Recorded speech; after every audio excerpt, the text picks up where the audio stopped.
Damn, did this backwards. Hey, YouTube, you're going to hear a noise. Recording in progress.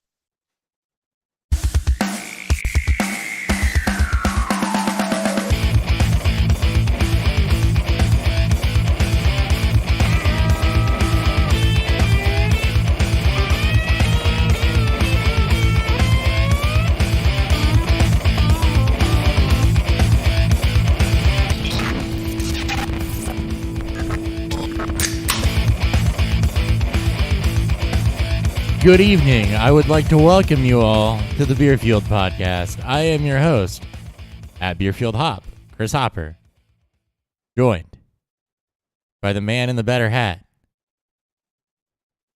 at Beerfield 30. That's me. The Lions just beat the Bears, dude. You ain't getting that one from me. That's why I wore this too. And Ryan Miner _ FFB, who we continue to invite back for I'm not sure what reason. Because you love me. Wait, don't you want to lose? I do. Yeah, I do. And I want to see Fields continue to develop, and I'm getting both things. So It's so But I also fun. want to lose too because I want to try to get the next connection of Bryce Young and Jameson Williams together. the best thing that can happen to the Bears right now is they get a super high pick in that quarterback range and then can go back from that position because they already have a quarterback and keep some draft capital that way. The best scenario. That would be That's best case. That's the dream. That would be best case. Probably won't happen, Yes. but we'll see. Need Texans to do more. We're actually going to look at some standings and hit some rest of season predictions because I didn't know what we were going to do, and that just seems like a fun thing to do. Let's do it. Yeah, let's have some fun. Let's talk some housekeeping first. At Beerfield on Twitter, if you still do that sort of thing. At Beerfield Hop, at Beerfield Theory, at Ryan Miner _ FFB, Beerfield Podcast on YouTube, and we're drinking. What's fueling Beerfield?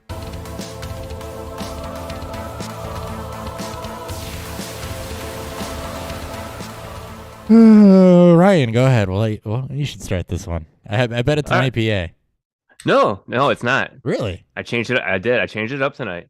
I'm Look like, at you growing up. I'm gonna surprise you guys tonight. I have Sheboygan Brewing's Blueberry Cream Ale. Oh, wow. Ah, Yeah. Oh, wow. Sheboygan Brewing's Blueberry Cream Ale. Interesting.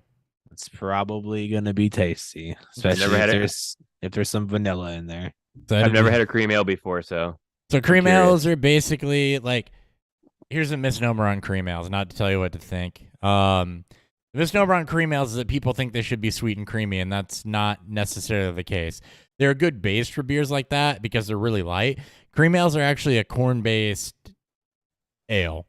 So that's kind of the difference between them and, you ferment them at ale temps, but and then it's just really corn and 2-row and maybe some sugar just to bump up the ABV. So they're actually supposed to be really clean, really crisp. They can have like a natural fruitiness from ale yeast, but in some hop character, most of the time they're just supposed to be a clean, crisp alternative to like a traditional lager. So it's one of the so that's why they have like low IBUs on them. yeah they're Yeah, low low IBU, typically low alcohol. One of the biggest misnomers is that they're actually supposed to be creamy in some sense, and that's Yeah. Think of like Captain Crunch. Ooh. No, you get some of that biscuity. It's Yeah. just like in ways to put it to people that may not know all the fancy terms. You think of it like just like Captain Crunch, and then when with your sake, Ryan, with it being a blueberry, it should be heavy blueberry. a little bit. I'm tart. sure there, and I'm sure there'd be some like vanilla in there too. Or I'm sure to be sweetened up. Something to prop it up, and they're good beers for doing Yeah. stuff like that because Yep. of how clean the base beer is. Yeah. Okay. Nice. So that's why you see a lot of fruited cream ales. I just had this conversation with Nick, like I think 2 weekends ago. I'm getting called from work. That's weird. Uh-oh. at 8:10 at night. That's probably never a good thing. Yeah, let me check on that. Hold on. And Green Bay just held the Titans. They just stopped them on 4th and 1. Nice. All right, Dan, what are you drinking tonight? I am drinking the last of my Oktoberfest because I didn't have anything I really wanted to. Totally forgot to get beer. I've been really lazy this week. It's been a busy week. I'm drinking Pollyanner's. I'm drinking their Marzen style Oktoberfest. So I think Hopper may have had on the fest beer, which is generally the lighter version of this. Lighter in color, not really lighter in taste, but lighter in color. This one is a traditional Marzen, which is going to be your predominant American style of their Oktoberfest. So, darker in color, sweeter, maltier, but done the correct way, because the one thing that Germans can do right, and that's make beer. So, Oh yeah. All right, I've got a new brewery on that I've never had before or heard of. I was over in Missouri the other day and saw these guys for the first time, and I've come to a thing where cans that have like white plain labels tend to do good beer. So this is from Deep Sleep Brewing Company. It's a racemic red ale. They're out of Washington, Missouri. So have not had anything from these guys before. This will be my first impression of their stuff. So I'm excited. I will middle school. What the hell? let you know. All right. Let's go ahead and get into the news here.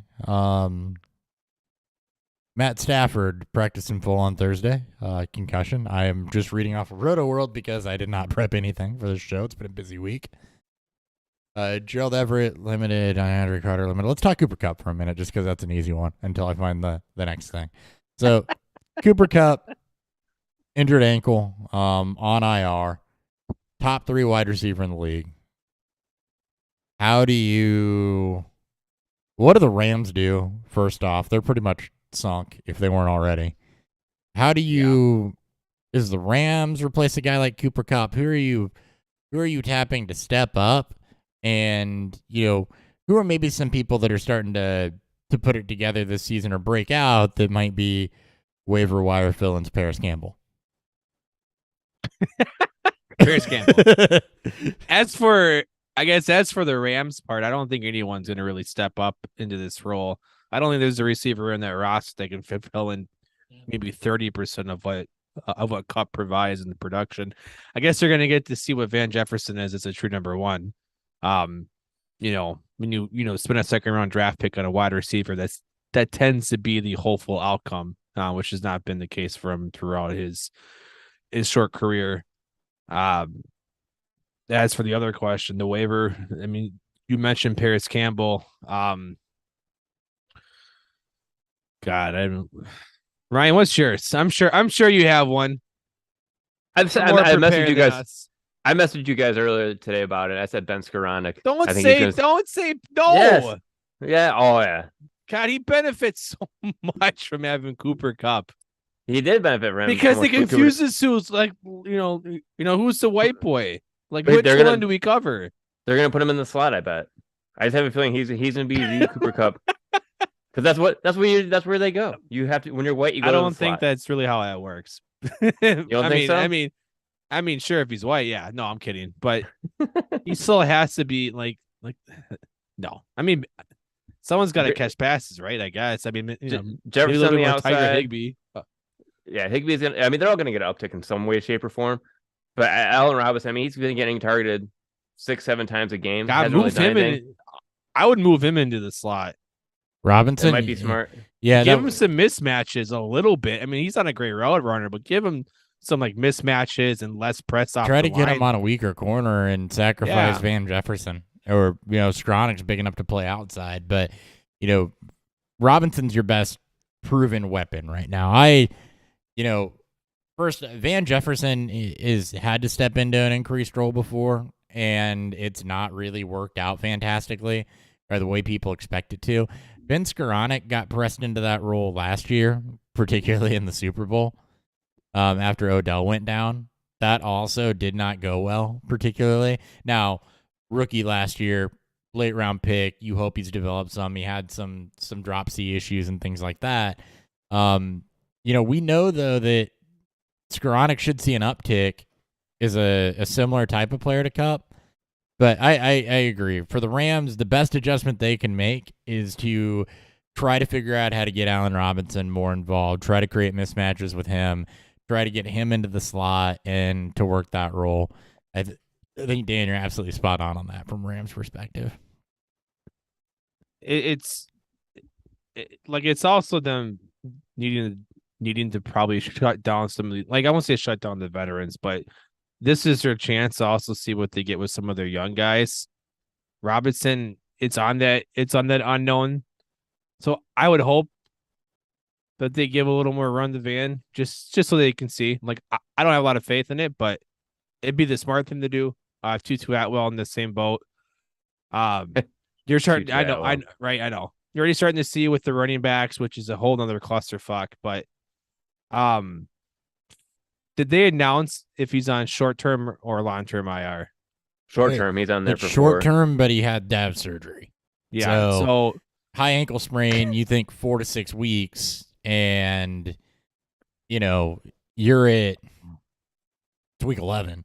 You don't really got 4 to 6 weeks in a fantasy season, and I'd imagine since it had to be surgically repaired, you're on the long end of that, and you have to ask yourself, too, if the Rams are totally out of this thing by that point in time, there's a chance they don't even try to bring him back.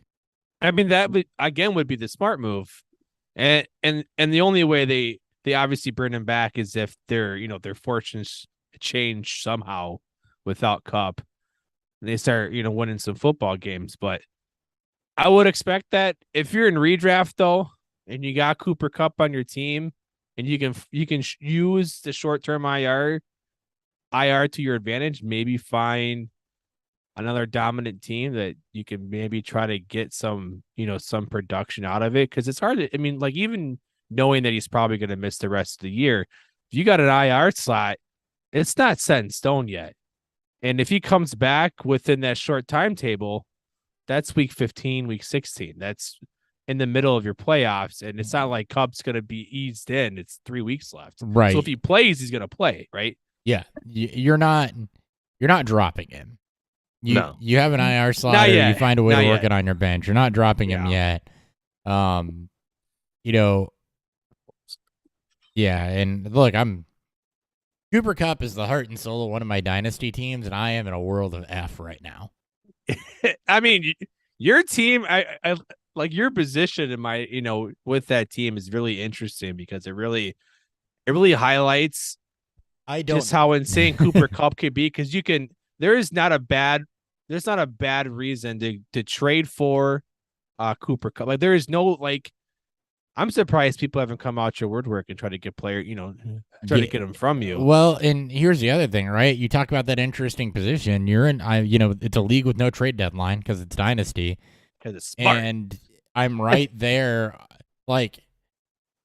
It's kind of this weird position of I'm right on the fringe of playoffs, probably even without him. But at the same time, there's almost no chance of a championship without him. So, yeah, I've traded draft picks to try to make a run at it because of the window that I'm in. So I'm screwed there. And, there's two ways to go: is you try to hold off, tread water, and wait long enough, or do you start trying to flip some of those 1-year pieces. And, part of the ripcord on this whole thing was that there are players on that roster that can be flipped to recoup that draft capital. But who has draft capital anymore? Not teams that are paying for a 30-year-old receiver. So you don't even have to use draft cap. I mean, you don't have to, the highlight of the package doesn't have to be draft capital. No, it can't either. I can just quick retool it and try to go get some young players for an older guy off of some of those teams. But shout out to our buddy Brad wrote a launch on his Discord, which I'm a part of his Discord. Someone asked the same question. Their position, they're in a stronger contending team, just a stronger roster. They're moving Kupp in the second for Diggs. That was what they want to do. They want to move Kupp in a second for Stephon Diggs. And I think that is in both cases, if the Diggs owner isn't, competitive, that it gives him a player that's going to keep him competitive next year without having to score points this year, thus hopefully getting a better draft slot. So in that case, that's a win-win for both players, right? And that's the kind of moves you can make with Diggs or you can make with Kupp too in that case. If you want to try to upgrade and go for it still, I think, it's going to be hard to, for him to fetch, multiple firsts, but a first and a young player, like even if Kupp's not going to finish out this year, a team like Drew's team, right? Hopper in our league, he's got like 20 draft picks next year. Mm-hmm. If you want to hit your window with the running backs that he has now and will have later, you still got to have some veteran. You still have to have receiver. You still have to have players that score you fucking points next year. Otherwise, you're going to quickly waste the window of having a young core of running back. So trading for a guy like Kupp, in that case, if you're in that position, it's also a good idea because you're just upping your chances to be competitive quicker by getting rid of, the shit ton of the currency you have. So there's many different ways you can go about it. That's why this injury is really unique in the sense where it's like there's not a run way. There's not a run scenario with Kupp here. Right now, what's going to happen is know your scenario, right? It's a big week. Jordan is a team that's immediately ahead of me in the playoff standings. If I can beat him this week, then, there's hope still alive, and then maybe it's hold on and hope that Kupp comes back and then worry about the rest of it later. If I lose, then we're in ripcord territory. Yeah, it's I think a lot of that hinges on this week because that's going to be kind of a measuring stick too against a 6-4 team with how competitive can I be, really. I mean, I still like the receivers on there. You could easily limp into and survive a playoff spot. It's also what you've given up, right? You've invested a little bit to get into a run this year, so it's even more. Yeah, it behooves you to probably keep trying so the draft pick you gave up is lower for the guy that you traded to. And that's the other side of it too. I need some things to break right with Swift and Fournette there on the running back core, but pulling in Jackson, pulling in Foreman works. So anyway, enough about my fantasy team. Sorry, that was a good discussion and segue and a really good way for me to respond to a couple things to help out my coworker in the right direction without having to go log in. I'm on like it. I'm on Log PTO in tomorrow. Yeah. See, bunch of guys limited right now. We don't really focus on that here. Because there's no need because there's no need to. There really isn't a need. It's the Chargers. We move on. Nicole Hardman to injured reserve with an abdominal injury. MVS season. Well, you also have Juju, who's still battling back from his concussion protocol, and he's not practicing. Right. So you're really into MVS seasoning. Really, also probably into Kadarius Toney. Kadarius Toney. I mean, you would, yeah. He should hopefully do a little more than last week. Last week he hasn't done much. Last week he got the touchdown. That's good. Last week was a good step. Last week was a good step. 5 targets, 4 receptions, 57 yards, and a touchdown. You look at that and you see, all right, good step. Now you're really going to see because they're going to have to rely on him. They're going to have to rely on MVS to pick up some of that slack. This is a team that, especially if Juju doesn't go, because Juju was breaking out as their top guy with a couple ancillary pieces. So, these guys are going to step up and pick it up, and they're going to be filling pieces for the next couple weeks. And Tony probably out there on waivers, as is MVS in a lot of places. And again, if you're a team that just lost Cooper Kupp or, traded for Nicole Hardman after one good game, which that happened a lot of places too. Next man up. Those are fine fill-ins.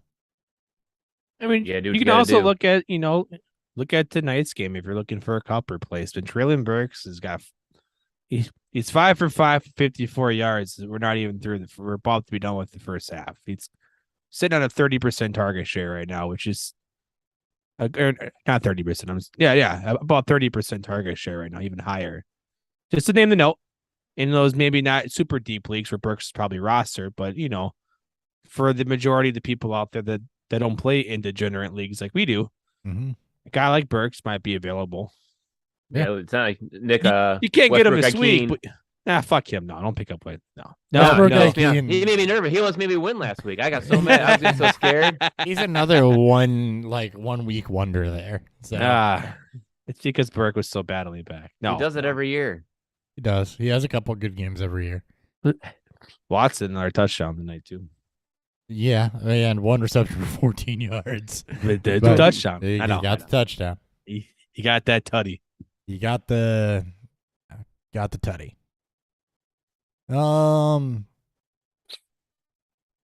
As I continue to move through, what do you all think about that? Let's talk some controversy here for a second. No. Taylor Heineke play Monday Night Oh. Football, the weird knee with the late hit. Well, didn't he like he gave himself up, right? It just kind of looked like he wasn't going to. He rolled out and then gave himself up. And Reddick had a hand on him, didn't get flagged. Graham, I think Pat McAfee talked about it. He was like 6 yards away. He came took like in, 3 steps. Took like 3 steps, and then he did give the illusion that he was trying to pull up, but still popped him. Was there helmet to helmet or no? No. No. I mean, it's Graham himself said it was sure he doesn't agree with it. Most of us don't because it's a dumb penalty. It's still a fucking penalty that's been there for 2+ years. You get like in that situation with 6 steps, obviously we can't speak up on the thought that yes, we can do what they do at full speed and be able to lift up and stop ourselves. But I mean, it's just how the rule is, right? Like you can be pissed off about all you want. It is a very critical play too, unfortunately, but that's just a moment that it was in. If it was if it was a true Bane to Bane play and it got called, I'd be with him. I'd be pissed too. But it wasn't bang bang. 2 to 3 steps, right? Like he was. I felt like there was time. I feel like the general idea, though, also is that you can't. There was time, and by the letter of the rule, that was a bad play. But if you're the refs, also you don't want to be deciding like that. No. But if you don't call it, it's the same way, right? If they don't call it, it's also you're giving Philly a lot more time to drive down there and try to get a touchdown. Would it have potentially mattered? Who knows? But I always say, a call out should be called. If that was the case, so we would get, holding on every fucking play. So games last 5 or 6 hours. I get it. Yeah, I get it. I do. Ryan, what are your thoughts, man? I've been talking too much. I didn't watch that part of the game, so my thoughts are I would have to look back at it in order to see it. Yeah. Okay. Gotcha. That's all right. I found the next news bit. So all the snowstorm speculation, Bills and Browns being moved to Ford Field. That's great news if you're, playing fantasy with any of these guys, and most of you are. So that's phenomenal news that they're going to Ford Field for this instead of playing it in 6 feet of snow. As fun as that would have been to watch as an NFL fan. That would have been so ugly. Do you guys see how bad that storm was looking? Yeah. I don't know. I mean, it's just 4 feet. Yeah, it just kept going and going. Like it started at 31 inches, and then it got to 4 feet, then it's up to 6. So I'm like, holy crap! And they're saying 1 inch of climate snow change by Sunday. Yeah, it went from summer to winter in one week. Freaking nasty. Benjamin cut. That was a surprise. Then and then picked up by Houston. Picked up by Houston. They also who else did they me. pick up? They picked up somebody else too, right? Was it a wide receiver that they picked up? I don't know. I'm just going off memory here, so I try to read through things and find it. I don't know if it was anybody important. I mean, Benjamin's not really important, but I mean, he's probably better than Burkhead at catching passes, right? It gives you someone under 30 to be behind Damian Pierce. Or to tag team with Damian Pierce. So, I mean, yeah. And that's what you needed, right? Burkhead hasn't been the answer as a receiver. They don't really have a lot of answers at receiver. Benjamin showed that he could be valuable. You know that you've got somebody that can do it between the tackles and Pierce, but you know he's the type of back that you have to complement. That's why he wasn't rated higher coming out in the draft, was because you knew he was going to have to be complemented with somebody else, at least early in his career, and that's exactly what this is. And I'm even more shocked. Like, I like Keontae Ingram. I'm shocked that after, the productivity you got out of Benjamin when Connor was hurt, that the Cardinals cut him. But it was what, one game really, and it wasn't enough. And we don't get to see Ingram in practice, but Ingram is a bigger version of him. Like, essentially the same player. We get 20 plus pounds, and he's more, and I believe he's more explosive. So we have a true workhorse backup to Connor instead of a slightly younger frame, not younger, but slightly smaller framed Benjamin. Yeah, no, he was pretty dominant at USC. I love Keontae Ingram. That is, he was not dominant a Keontae Texas. Ingram knock. Yeah, we love Ingram here. Oh yeah, yeah, but you don't understand why he left Texas too. Yeah, so. it's some guy named Bijan. I don't know. It's some running back named Bijan So, Robinson. If people knock him for that reason, don't knock him for that reason. If someone knocks him for that reason, fucking mute him or block him, because you don't want to hear their advice. Yeah, you got somebody that's going to be that is projected almost unanimously as elite. He's the next Barkley. He needed to get out. He's the next Barkley for his own career. He is. He's going to get overdrafted in the first round. He's the next Barkley. Ingram? No. Bijan. I'm sorry. Yeah. No. Yeah. I mean, I love Ingram. I do. I don't love him that much. I like Ingram too, and I'm excited to see him potentially get a shot if anything happens to Connor. But the other thing that you did here, I mean, Keontae Ingram has not been getting a lot of run either. So do you trust James Conner's health that much? Because that seems like a mistake. You pick up Ingram everywhere. If he's on your way, I know we're past the waivers, but if he made it through, because there's some leagues go grab him for free. Go grab him. I grabbed him for free in one of mine. Just go grab him and stash him, because, as we mentioned, James Conner's health, not good. Not normally. Right. Yeah. He's one injury away. To be cliche. Literally now. To be cliche. Literally, yeah. Couple updates on some guys that missed last week. Stafford is expected to be cleared. Marquise Brown, his window to be activated has been engaged. So he's practicing. He's close to making a return. When he does return, we'll go a little bit more into officially. Actually, let's say he does officially return this week. Cardinals play on Monday. You can't gamble on that this week because it's a Monday night game. No. So we'll have a little bit more to talk about with, the impact of him versus Hopkins and how, what you should expect, because it's not going to be the early season productivity necessarily. But there is a Cardinal that we can talk about, that there is an impact with Zach Ertz. He's done for the year. Yes. I mean, rookie tight end behind him and McBride, we know what rookie tight ends are, but the usage in the Cardinals offense with their tight ends with Ertz, it leaves some openings there. I don't know if it's all going to be McBride, or maybe we're going to see a little more Rondale Moore. Maybe you'll. I was going to see more Rondale Moore. Maybe even work in the middle. You get Marquise Brown back. You may see Greg Dortch fold in a little bit more again. He was productive at the beginning of the season, and then UDFA, but veteran Steven Anderson there. I'm surprised they haven't picked somebody up or elevated somebody as a third tight end. They do have Max with 2X's Williams down on the practice squad. Yeah. He's a blocking option, not a receiving option. He's an athletic blocker. Yeah. McBride should step into that starting role. I mean, they spent a second round pick on him. Yeah, he was the first tight end drafted. Yeah. Yep. So he should, and he's definitely, if you're in need of tight end help, I mean, it's worth the flyer. But yeah, because this year it's Travis Kelce and everyone else now. Yeah. You're hoping for a touchdown. That's exactly it. Well, Mark Andrews should be coming back. He did have a couple bad games before he hurt the shoulder, but you hope that he puts himself right back up there with the Kelce, Andrews, and then everybody else. But I mean, that's really what it is. Hawkinson also not doing too bad with Minnesota. Yeah, Hawk. Just saying. You're feeling pretty good about Hawks in almost back-to-back 10 target games for him. He's in Friar I'm really Booth surprised. territory. I'm not. I'm not. KOC spent that much capital to go get him. I'm not. I was shocked after the first game. I'm not shocked anymore. If they want to use him, it's not my fault Detroit didn't want to use him. I'm sorry, Ryan. No, I thought it was a wasted pick anyways. Don't Trust hate me, the I thought that player. was dumb. Hate the game. It was totally a Yeah. waste of a first-round pick. He should have never. No tight end. I tight don't give a end. fuck what you think about Kyle Pitts. No tight end is worth top 10 at all. No.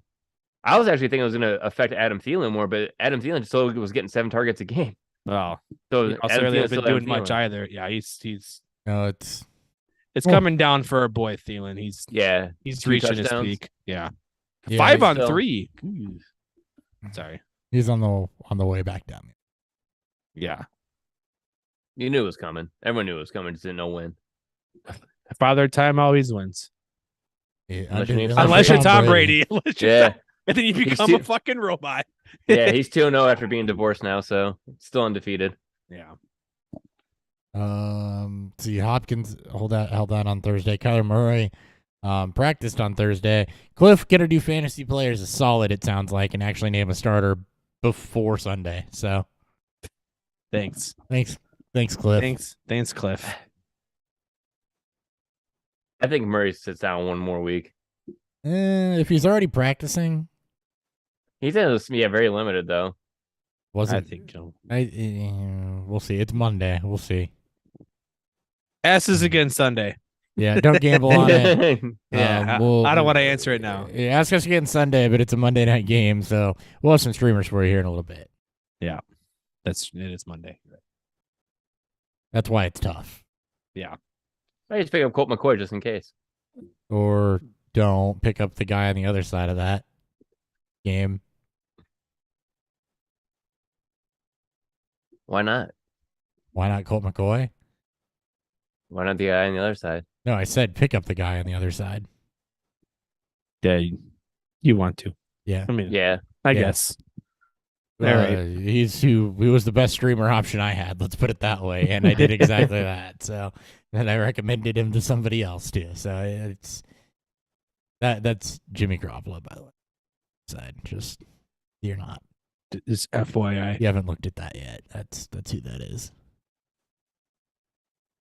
All right. I don't think I have anything else to look at. So let's talk some real NFL. Let's pull away from fantasy for a second. Let's go look at the real NFL, shall we? Sure. We shall. All right, let's break this down to some questions. Teams in contention for the number 1 overall pick. There are no 1-win teams. There is, I think, There's a 1-win team. Houston. Houston Houston. is. Yeah, Sorry, they're at the Houston is. bottom. So you got Houston at 1-7. You got the Raiders at 2-7. And then you have a cluster at 3-6. Or 3-win teams. Sorry, we'll call it 3-win teams because of buys and everything. You got a lot of 3-win Holy teams. shit. Yeah. Shit. I didn't realize there's that many The until I just looked down. Broncos, I'm like, holy crap. Browns, Steelers, Jaguars in the AFC, in the NFC, the Rams, the Lions, the Bears, the Panthers, and the Saints. Are all my 3-win Saints. teams. The Eagles are gonna have a top 5 pick from the Saints from that Saints trade last year. I forgot about that. Seattle might have a fucking top 5 pick. All right. So looking at everything there, call it. Who's going first overall? Who's going to be the worst team? Does Houston hold on to that, or does Carolina take them in futility? I Do the think Raiders turn it around. Raiders or might be continue your to fall? best bet. Yeah. Little harder division, I suppose. The Bears, there's a chance. Houston, like it's depends who the guy left. I'll pull up their schedule here and see what we got. But They're not in a tough division, but they are. I mean, so Go they ahead. got in terms of tough teams left. Washington, we can good enough. Miami, they obviously play the Browns when Watson comes back. Dallas, Kansas City, Tennessee, and then they end on Jacksonville and Indy. They're not going to win a game until weeks and won't have a chance to win a game probably till week 17 when they play Jacksonville. Yeah. That's on New Year's Day. That's when you'll probably see what happens. I put my money on Houston. be my biggest guess. Obviously, they'd be the best bet to make because they're already in the lead and they have the tie, which could fuck up a lot of things. Yeah, in so many ways. like 1.5 wins basically. Yeah. Ryan, you on? Yeah, I mean Houston, that's the easiest one to look at because like you're looking at 1, 2, 3, 4, 5, 6, 7, 8, 9, 10 teams right now that are around 2 to 3 wins. Yeah. So like that number's like that number one, it looks solidified with Houston, but number 2 and beyond, 2 to 11, you're guessing. Raiders may not win a game either though. Yeah. Denver, Seattle, both Chargers and Rams back to back. Patriots, Steelers, and then they end on the Niners and the Chiefs. Oh, That's a much that is tougher little tough. road. I was looking at Pittsburgh because they're the bottom in points scored, but their schedule is definitely easier as it goes down the stretch. They've got they got the Bengals, they got the Colts, which is a winnable game, the Falcons, which should be a winnable game, the Ravens, the Panthers, which is a winnable game, the Raiders, which is a winnable game, and then the Ravens again, and then we'll see what the Browns are with Watson back in the end there. But they definitely have 3 or 4 winnable games in there for Pittsburgh. Yeah. If they even go 500, they're going to take themselves right out of it in those winnable games. And you got teams like the Rams and the Browns, and then the Broncos themselves have, good chances to, I won't say right the ship to make a playoff from, but that ship's going to be really middle of the road for them. Strong enough rosters, maybe not Pittsburgh as much, but strong enough rosters to get them to win, especially the Browns. Ooh, if the Bears lose to the Falcons, they're in pretty good shape. Yep. If the Falcons, Bears are scoring a fuck ton of points, though. Yeah, but if the Falcons beat the Bears, the Bears go up against some good defenses. They go up against the Jets, and then they got Green Bay, who steamrolled them earlier in the season. And they go up against the Eagles, the Bills, and the Lions, who they just lost to. I think they will win that one. And then the Vikings. So the Bears don't have an easy slate. I see them maybe winning 2 of those, maybe 3. 2 of them, probably, which is probably too many because that puts them at 5 wins. But, I think that they could easily, not win 2 of those 2. So maybe that's a little wishful thinking. I definitely think Houston has the best shot, but looking at some maybes there. Houston, yeah, they as long as they don't pull a Jets and let Jacksonville and I guess the Lions too let another team backdoor them in the final week. I don't think the Lions are But going to win anymore. but the top 2 picks are but as we know right now, between Stroud and Young tend to be the consensus top 2 QBs, which are, I think, by a lot of people, they're not too far apart in terms of prospects. No, they're not. And Will Anderson's been looking at as the number 1 player for a linebacker. Why would you take a linebacker? Isn't he a pass rusher? Yeah. Is he? I think he's a linebacker. If he's a defensive end. linebacker, he's not going top 5. No, he won't even go top 10. He's got to be an edge. If he's it has to be an edge. you're not. That won't happen just because of positional. Yes, that's it. He might be the best player. Right? He might be the best player, but because of I think he's an edge. Positional premiums, yeah. Oh, yeah. Yep. He could be listed as a linebacker, but be an edge rusher, and then that's different. Yeah. All right. Let's go the other way here. So let's go to kind of division by division. Let's see. Let's throw some winners there. So AFC East, you've got the Dolphins, Jets, and Bills, all within a game of each other. Patriots too. Entire AFC East is over 500. If the playoffs started this week, all 4 teams would be in. Yeah. Yep. Miami hold on to win this division? Does Buffalo overtake them? Do the Jets continue to run a Cinderella schedule? Miami hasn't lost a game in which Tua has started and completed a game. Technically, with them, they're undefeated. Miami looks like the best team. I think they look a more like the Chiefs obviously give them run for their money, and we know how good Buffalo is on paper, especially when Allen gets out of his injury and this funk. Dolphins are in a really good position though with both over the, with the win over the Bills right now, and to take, I think they could take that division. I really do. Yeah, looking at the remaining schedule, they've got the Texans this week, so they should win that. W. They've got Hopefully, hopefully, and then they've got the Niners. That should be a pretty good game.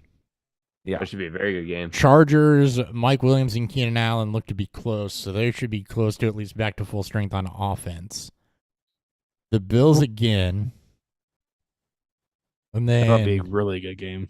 that'll be a really good game. That's a toss because they beat Josh Allen. They beat Yeah. before they beat the Bills with a healthy Josh Allen right, and then earlier this year. and then Packers, Patriots, and end with the Jets. I mean, I think that it's going to be a battle to the end between them and Buffalo. Yeah. And if Buffalo gets that game on the 18th, then they've already got a 1-game lead though too. So Buffalo needs some help here from either the Chargers or the Niners, and they need to beat them on the 18th, and then they pretty well, I think, would need to win out probably. So can they? They got the Lions, Patriots, Jets, Dolphins, Bears, Bengals, Patriots. So I mean, the Bills winning out is not unfathomable here. They also got to get Allen healthy. They need a defensive. That whole defense needs to get healthy Defense for needs to Buffalo. get healthy. That too, and they because the offense is fine. The offense can run it. Like, I'm so shocked that they didn't at least run with Keenum. Then again, Allen pretty much looked like he was at least 90% of himself. So maybe he's not too far off from from being healthy. But They're you just you gonna get manage plays it. like he made against his first interception. And he tried to punch the ball out against against Peterson, and nearly re-injured himself. I mean, he did, but it wasn't enough to obviously take him out. But it's those type of things too, where It'll be all right. But he's a fucking tank, though. I'm more worried about the fact for them being able to win the division that they need help from either the Niners or Chargers, and then they pretty well got to win out. And while it's feasible, they have to also win that game against the Dolphins. And then if they've got a tough matchup against the Bengals. They're not the Super Bowl favorites. We can definitely say that. No. Not anymore. Not No, anymore. that would be the Chiefs to be, at least from the AFC. It would be, Yeah. but not the Chiefs for me. They have the easiest path to the 1 seed now.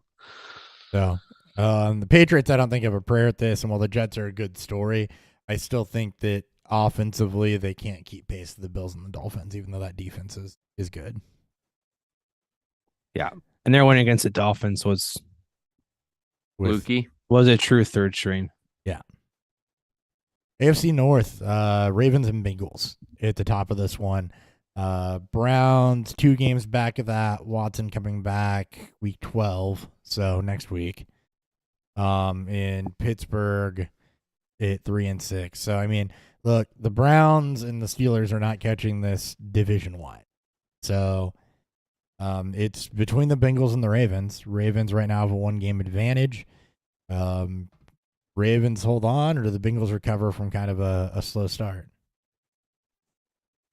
Bengals 0-3 in the division doesn't help either. No. Ravens not for 2-0. tiebreakers. No, and that's obviously your best spot. I mean, this division was always between them.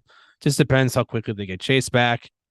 And then if the offensive line can start to gel, I mean, all 3 of these teams within their division have strong pass rushers. So it's Watt's healthy for the Steelers, definitely. So The Ravens do not have a tough schedule either the rest of the season. They've got Panthers. The toughest game is the Broncos.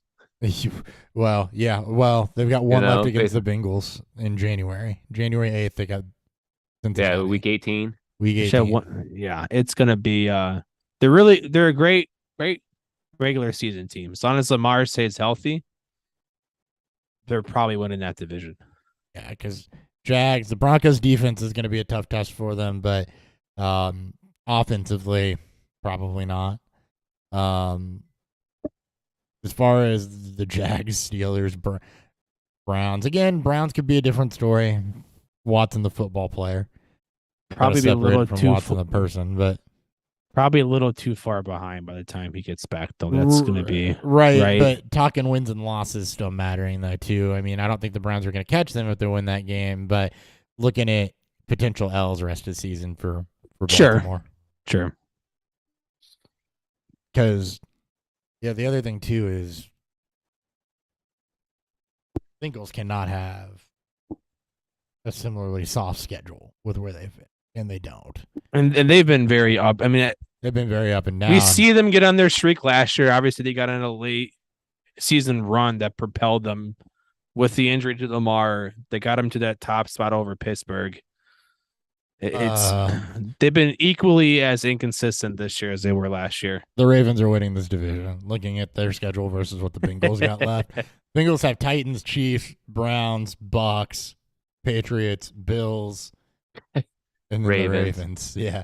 Wow. Yeah, that's a tough ending. Cincinnati's got some tough sledding there. What happens when you go to the Super Bowl? Your schedule the next season is not going to be great. Yeah. And you win your division because you're playing all number one teams. Yep, and it shows. AFC South, that's Tennessee's 6-3, and I don't really see the Colts rebounding well enough to catch them. They could, but this should be theirs. Like outside of a pretty, I don't see them lose. I mean, I'm sure they'll lose some other games, but this division they should have this wrapped up. This should be besides maybe the Chiefs, should be the first team to wrap up their division. Yeah. In the AFC. By the way, from a fantasy perspective, as we go over some of these remaining schedules, pay attention because, the Ravens having a soft remaining schedule, that's something you want to pay attention to. Same thing when we talk, Bills and Dolphins. You want to pay attention to some of that rest of season stuff now, especially as you look at waiver claims. So just keep your eye on that as we do run through those for some of these teams. I agree with you. Titans got the AFC South pretty well locked up, and then the Chiefs are going to win the West. So 3 wild card teams out of the AFC. So if we're thinking that your division winners are going to be your current division leaders, how does wild card shake out? Cincinnati get in, Jets, Bills will definitely. So I think we can safely say that the Bills are going to be one of them. Whichever one of the Bills and Dolphins does not win that division is going to get in as one of the wild cards. Yep, agree with that. I mean, the AFC's got the East has a really strong chance of sending 3 teams. Yeah. Could they send? All 4 they can. can. Yeah, they can send all 4 now. Yeah. If the playoffs started today, all 4 teams in the AFC East would have. Oh, okay. Would be in the because of the 3, yeah. Because of tiebreakers. Yeah. Right now, yes. That's exactly how that would go. Yeah. The Jets, Bills, and Patriots, and then they'd be followed by the Chargers, Bengals, and Colts would round out the top 10 there. So it's just so funny. You look at the AFC East and you look at the AFC West, and they should be the exact opposite. Yeah, they should be. You'd think, right? You'd think. In reality. The Bills got one of those. So Bengals, Chargers, or we'll say Jets.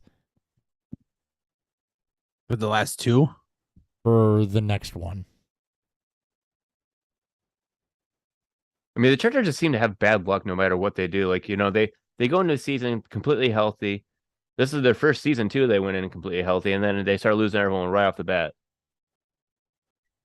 Yeah. And for them to make a run, they got the Chiefs this week. That's going to be tough. The Chiefs are banged up, though. And you don't know. The Chiefs win, that brings them to 5-5. Yeah. And so then they're if 5 New and England 5 wins, if they win that game, right? If the Chiefs win that game, the Chargers go to 5-5. Yeah. So then rest of season, let's say they get healthy against Arizona, they can win that one. They can beat the Raiders. That would be 7-5. Dolphins, Titans, those are going to be tough. Chargers, Rams, Broncos. So they could go get those guys back and probably probably beat the Cardinals, Raiders, Chargers, Broncos. That would make them 5-2 over the last 7. So they'd be 10-7. 10-7, yeah. That's probably competing for the 7th seed, maybe 6th, but probably just 7th. Probably the 7th seed. I agree. The Bengals have a tougher schedule than that at 5-4. At least have a soft end to their schedule. The rate or the Chargers. Their last 3 weeks should all be winnable games. Right. The Bengals By have that point, the exact opposite. maybe Denver, because Denver is they're also winning ugly, even though they're not winning a lot of games. Chargers really haven't beaten anybody. Also, I mean, like, you look at their strength of victory.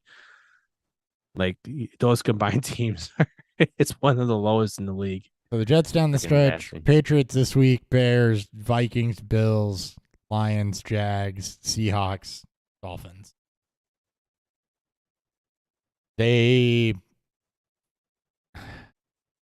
They're probably going to go 1-1 out of those Patriots Bears tilts, if I had to guess. It's a good defense. They could go 2-0. Oh, but let's say man. 1-1 out of that split. That schedule is Yeah. fucking brutal. Right? Then you're Oh, probably my looking God. 1-3 after Vikings, Bills, 2-3 Lions, Jets, 3-3, and they split Seahawks, Dolphins. Seahawks seems a toss up. That's why I'm going to say that. So they're 500 the rest of the way, probably. The Jets are. The Jets. Yeah, that would put them at 10-7. It's With so hard for me tiebreakers to over the trust. Chargers. It's so hard for me to trust the Jets too. It is. I think they squeak in. I think it's going to be them and the Chargers for the last two, behind either Buffalo or Miami, whoever doesn't win the division. And then I think Cincinnati is the one that ends up on the outside looking in there. Yeah, I mean, their game against the Patriots is going to be huge. They just it's an offense that is still yet to find their footing at all. Yeah. And it's really hard to just judge how a team's going to perform when they're solely based off of a strong defense. Because you look at any team that can, put up points in bunches. The Bears are one of the highest scoring teams right now. Yeah. Like you can't stop Justin Fields, and that offense, while it does not look good on paper. No. They just find it's like with Baltimore with, during Jackson's rookie season. They're just Even now. yeah, Yeah. yeah. There's no Now receiver too, anymore. yeah.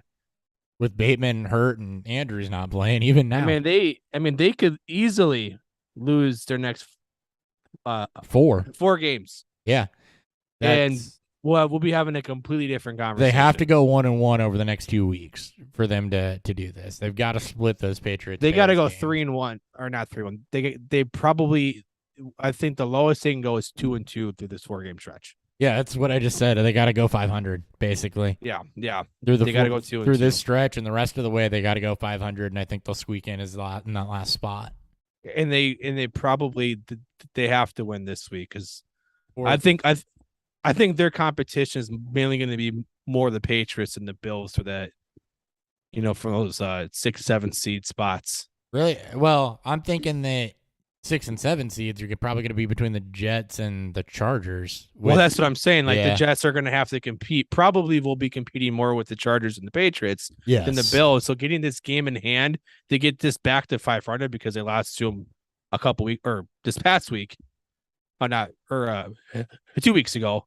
They're going to want to even that. Like, they don't want to go into the, into the head-to-head face-offs at 0-2 against Patriots. Patriots have was a also looking terrible schedule the rest of the season, though, too. I mean, so. I mean, a lot of these teams, like, the Bengals looks fucking gross. The Jets are rough. They have at least an Jets- easier ending schedule That's why, besides the Dolphins. that's why I think the Chargers get in, because they have the easiest remaining schedule. They also got to get healthy and it seems like win these games, because like, they're not even beating like good teams right now. you've They're only got beating bad teams. Williams. They're not even and- beating bad teams. no, Yeah. and you've got Williams and Allen back Yeah. at practice, so that's going to go a long way towards getting healthy and helping that. Yeah. But It's the defense has got to get healthy too. Patriots rest of the way. Jets, again, big game for both teams. But then they go Vikings, Bills, Cardinals, Raiders, and then Bengals, Dolphins, Bills. That's pretty. Yeah, those last 3 That's games pretty are very bad. tough. I pulled up the Colts. They look like the outside looking in, but I think they will. they also be. have a very tough. I mean, they get Philly this week, then they get Pittsburgh, Dallas, Minnesota, Chargers, Giants, and Texans. They don't really get a a nice running spot to maybe get them a shot, it's pretty ugly regardless. Yep. They're Yeah. probably not in either. Nope. I think that your race for those last two is a 3-team race, maybe 4, depending on what New England does. My thought is you got a 3-team race between the Jets, the Chargers, and the Bengals for those last 2 spots. Yeah. And I think If for it's, whatever, I'm sorry. I was just Go gonna ahead. put a bow on it and say I'm planting my flag on the Jets and Chargers being the 2 that get in. If for whatever reason the Browns can win these next couple of games, That's a huge if. and Watson doesn't have too much rust,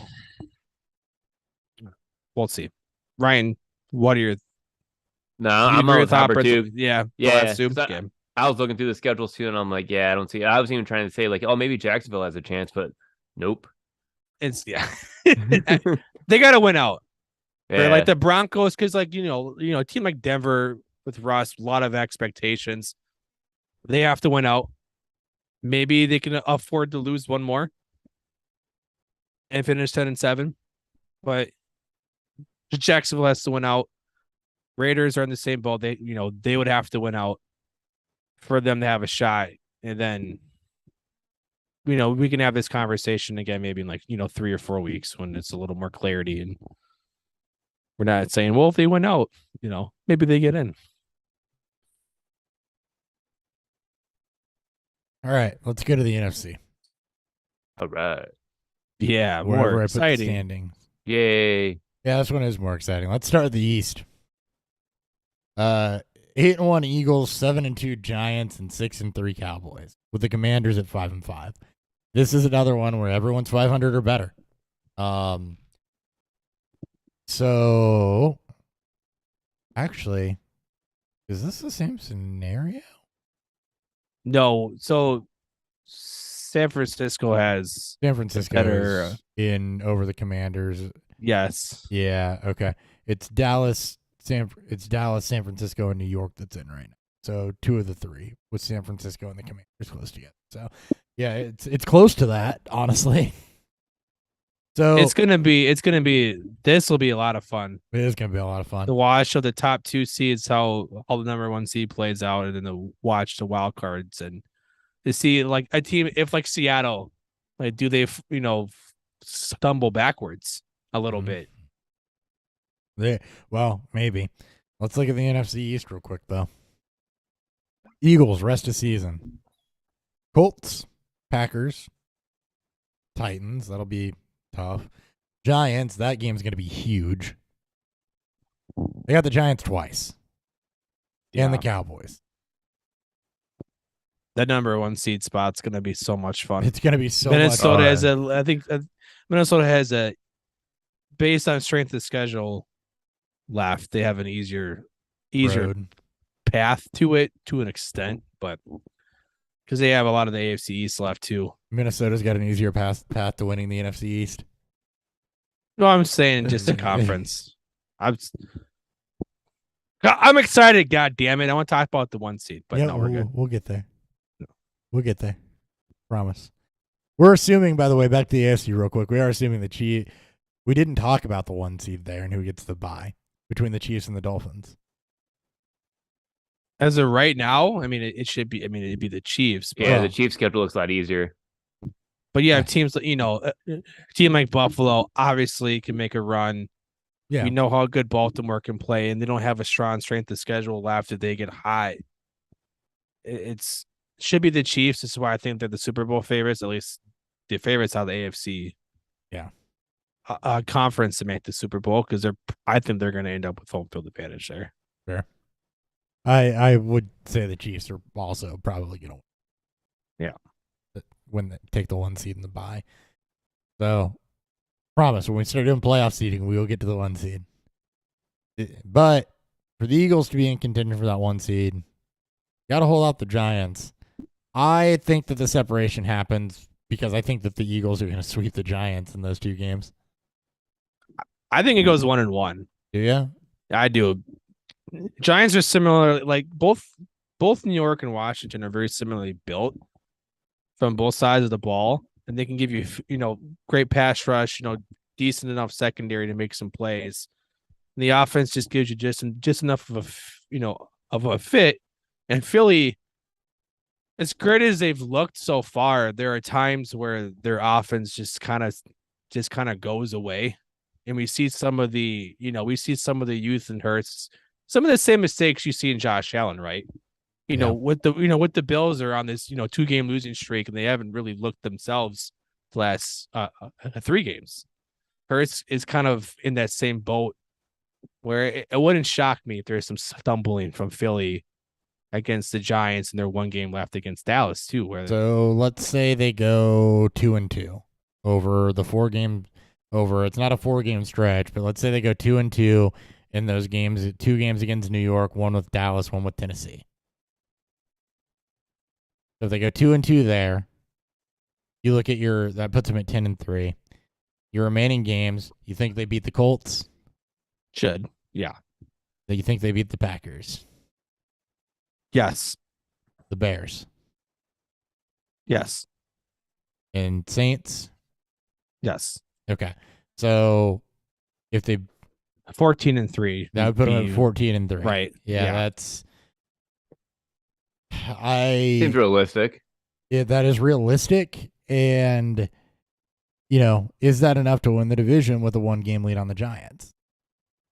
Giants will have to finish out strong themselves. Also back, obviously, as we just talked about it, they'll have 2 games left with Philly, which is going to be their big test. They already lost to Dallas this year. Yep. They're probably going to be like the Jets. They'll probably fall a little out of the line and kind of be out of it, but just enough to give teams fits that are left. Not fall the playoffs, but fall out of the race for the number 1 spot in the NFC East. Lions this week. I think that'll be surprisingly fun. What? Yeah, it'll be a close loss for the Lions. I don't know. Hopefully. And For then the Lions? Look at that stretch from weeks 12 through 15. It's brutal. Cowboys, Commanders, Eagles, Commanders, Vikings. We'll have this Give Allen, question. there's the Colts. We'll have this conversation about who gets this division after week 15 then, because the Giants have 4 straight games within their division. And then they close out with the Eagles. And they close out with the Eagles. We'll know for sure if the Giants are going to be for real. Yeah. For real. And, Lions, we'll see what happens. There could be a surprise there. Probably not. But, Dallas, like you said, they beat them once. They've got to beat Dallas. I think they have to sweep the Commanders and put them out of their misery to have a prayer, because I don't think they beat the Giants or the Eagles or the Vikings. No, Commanders are just going to make the NFC East really difficult.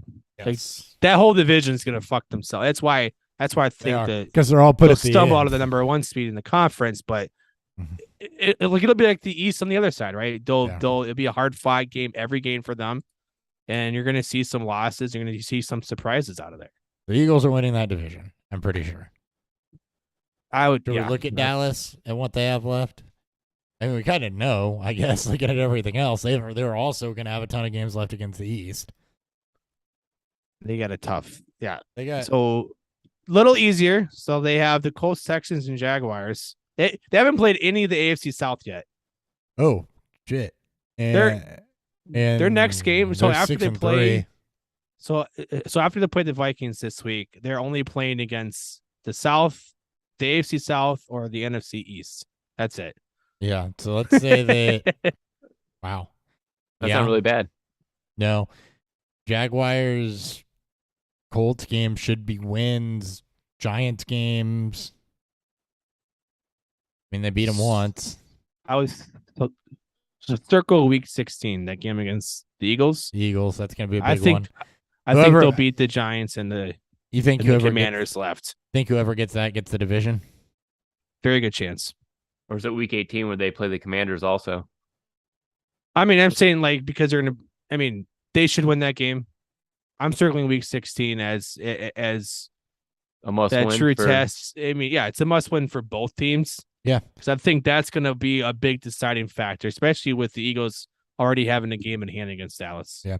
This week's also big for Dallas, so let's not forget that either, because if the Vikings win this one, then, Yep. No, I agree. Yeah, that's going to be a big one because the Vikings and Titans, you got to watch those games too because those are both losable games for Dallas. I mean, like they can still lose. And Like, the Giants played them tough. Yeah. And they beat the Giants. It was with Cooper Rush. Obviously, getting Dak back should have helped improve overall as he gets kind of, out of his, a funk, I guess.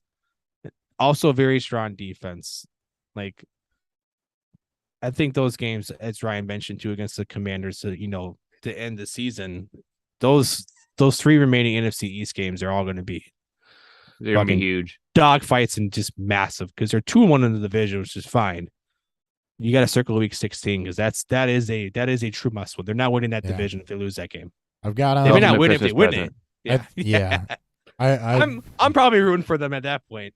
I've got just looking at the rest of it, running through my quick predictions. I got them 12-5 and the Eagles winning the division at 14-3. Okay. That's where I'm at. So losses against the Vikings and the Titans. Losses against the Vikings and the Titans, yes. So they beat Well, the Eagles. Without putting too much on that, that prediction is based on they split the Vikings and Giants games in some fashion. Okay. They beat the Eagles, Texans, Jaguars. Or sorry, the Colts, Texans, Jaguars. They beat the Eagles, which they have to do. And then they go 1-1 in those in the games against the Titans and the Commanders. Yeah. Week 16 will Basically, that's when we circle. But put it this way, basically with the Eagles, Titans, Commanders games, they go 2-1 through those. Okay. Which is realistic. Yeah. No, I agree. Derrick Henry with a throwing touchdown. Really? Oh, That's yeah. awesome. He threw it to Austin Hooper. 3 yards out. Who wants to run it in? I'm just gonna throw it. Oh, you know what? I don't even have to see the play. Shotgun snap, jump pass. Love it. I don't even have to see the play. I am not watching the game. I am making a guess that was a shotgun snap jump pass. Austin Hooper lines up like he's a tackle. Yeah. Now, somebody watch that and tell me if I'm right or wrong. Well, we'll find out. I'm sure there'll be a highlight on Twitter soon enough. NFC North. Vikings have that division. That's not even close. No, there's no discussion on that one. I mean, the Packers are losing tonight bad, so. Yep. Yeah, Yep, that's all I'm saying. Yep. NFC South. Now that Brady's got a monkey off of his back. I just saw them darn kids and my pesky wife. Let's go win a game. Let's go win a Super Bowl now. Let's go win 2 games actually. Tampa's got that, right? Yeah, it looks like we don't believe in Atlanta. No, Atlanta's a fraud team. They'll probably have. I mean, they may wrap up that division before the Vikings wrap up the North. That's how confident I think the Bucs are winning out. I don't know where they're playing left, but they're probably winning out. The Bucs have the Browns, the Saints, 49ers, Bengals, Cardinals, Panthers, Falcons. That's it. They're losing one game the rest of the way. So maybe the Bengals. Maybe the Bengals are Niners. I guess they go 1-1. 1-1 in that. They're losing one game the rest of the way. They're winning that division. Yeah. They're right. Yeah. They'll finish 11-6. Yeah. At worst. They figured it out. Yeah. NFC West. That's interesting. The Cardinals are not out of it. I think the Rams, they're 3 games back. We can call them out of it. With the Kupp injury too, yeah. With the Kupp injury. So the Cardinals are not out of it. 2 back. The Niners and the Seahawks at the top of this. So this is big in a couple senses. The Cardinals are in the best spot at 1-3 in the division. Only 2 division games left too. Right. But I think it comes down to the Niners and Seahawks. I'm not saying that you're right. The Cardinals aren't out of it, but Niners, I think it'll be the Niners. It's hard for I still can't fully believe in Seattle. I don't want. I mean, I should. I love rooting for Geno, but I just can't. So, sorry, go ahead. Oh, that's just. I'm saying that we got a question if you want to. Yeah, break for that question real quick. All right, so we're gonna Mo Diesel. He wants to know. We got to flex one of these guys. Allen Robinson or Brandon Ayuk, 0.5 point PPR. And he also has. So we're gonna answer that question, then we'll answer the second one. I'm going with Oh. Ayuk. He's been quiet. He just hasn't got the touchdowns, but he's Been good. putting it together. He's Robinson.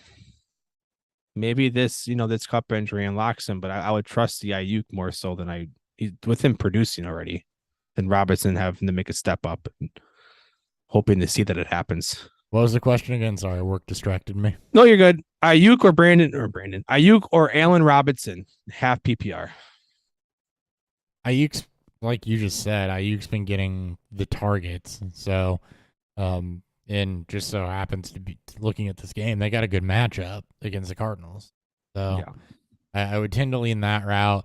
I do think Robinson has some upside, but with Ayuk, I think you can afford to wait and make sure that's true with where Ayuk's been the last couple of weeks. So I'd go Ayuk. Ryan? Yeah, I already said Ayuk. You just said Ayuk. All right. Second question, which I'm assuming is another league, which involves Robinson and Ayuk. Should I trade Allen Robinson and Rashad White for Brandon Ayuk? No. He highlights having Walker, ETN, Mike Evans, AJ Brown, and Derrick Henry. I would not make that trade. I think that you're moving lateral right now from Robinson to Ayuk. We did just say start Ayuk. It's not significant enough. And, one, Fournette's got the hip pointer, so he's not healthy. And he's already in a split backfield with Rashad White. The return in that as a 2-for-1 is not quite enough. No.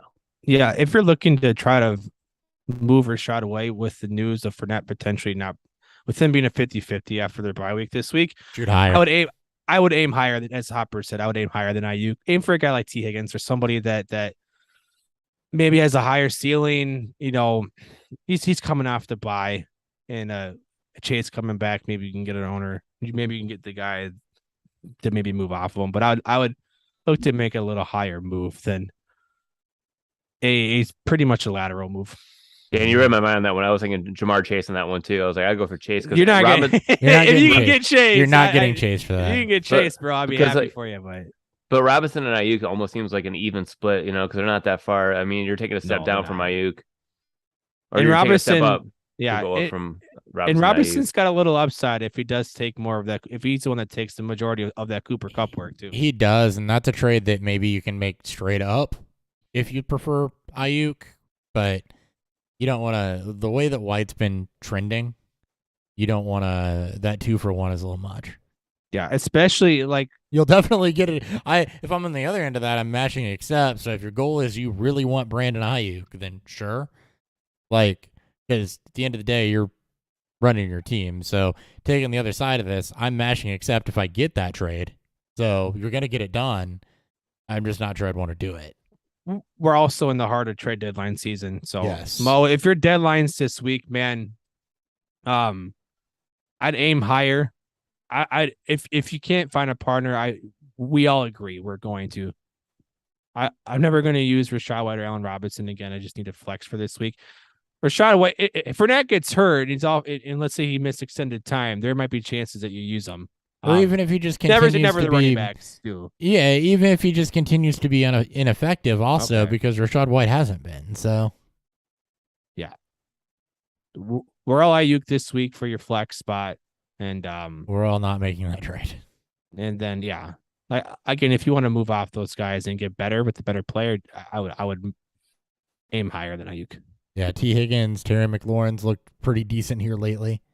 Yeah. McLaurin's not bad, asshole. Yeah. Adrian, you can ask whatever question, man, you want. Yep. We're just running through some NFL stuff with the divisions, filling airspace. We're about to get into previews soon, so you may have some of your questions answered there too. Shoot it, Adrian. He hasn't asked yet. We can keep going. Okay, we'll keep going. I'll stop you guys when he does. All right. Stop me when we do. We were looking at rest of season for Niners versus Seahawks, and the Niners schedule rest of season, which also fits that trade question pretty well. They got the Cardinals, Then they get the Saints, which, man, defense, yeah, we'll see. It's okay. Dolphins, who have been known to give up some points. Tough matchup against the Bucs. They play the Seahawks. Then they got the Commanders. Hell of a front seven. Or really just a D line. Raiders and the Cardinals again. Niners have an easy schedule rest away. Relatively. That Dolphins matchup is tough. We know that the Commanders and Seahawks can probably be pesky, but they're both winnable games. That Bucs matchup is going to be tough. They're also a team too that, I mean, they're riding and dying with, with Garoppolo. I mean, the running game sets the tone, but if Garoppolo is making mistakes, which he's obviously been known to do, they could lose games against the Cardinals. They can lose games against the Dolphins and Bucs, Seattle, Commanders. Obviously, they should always beat the Raiders, but they have both their games left against the Cardinals again, as you mentioned. This game right now, it's almost a must-win for them if they want to keep their hopes up there.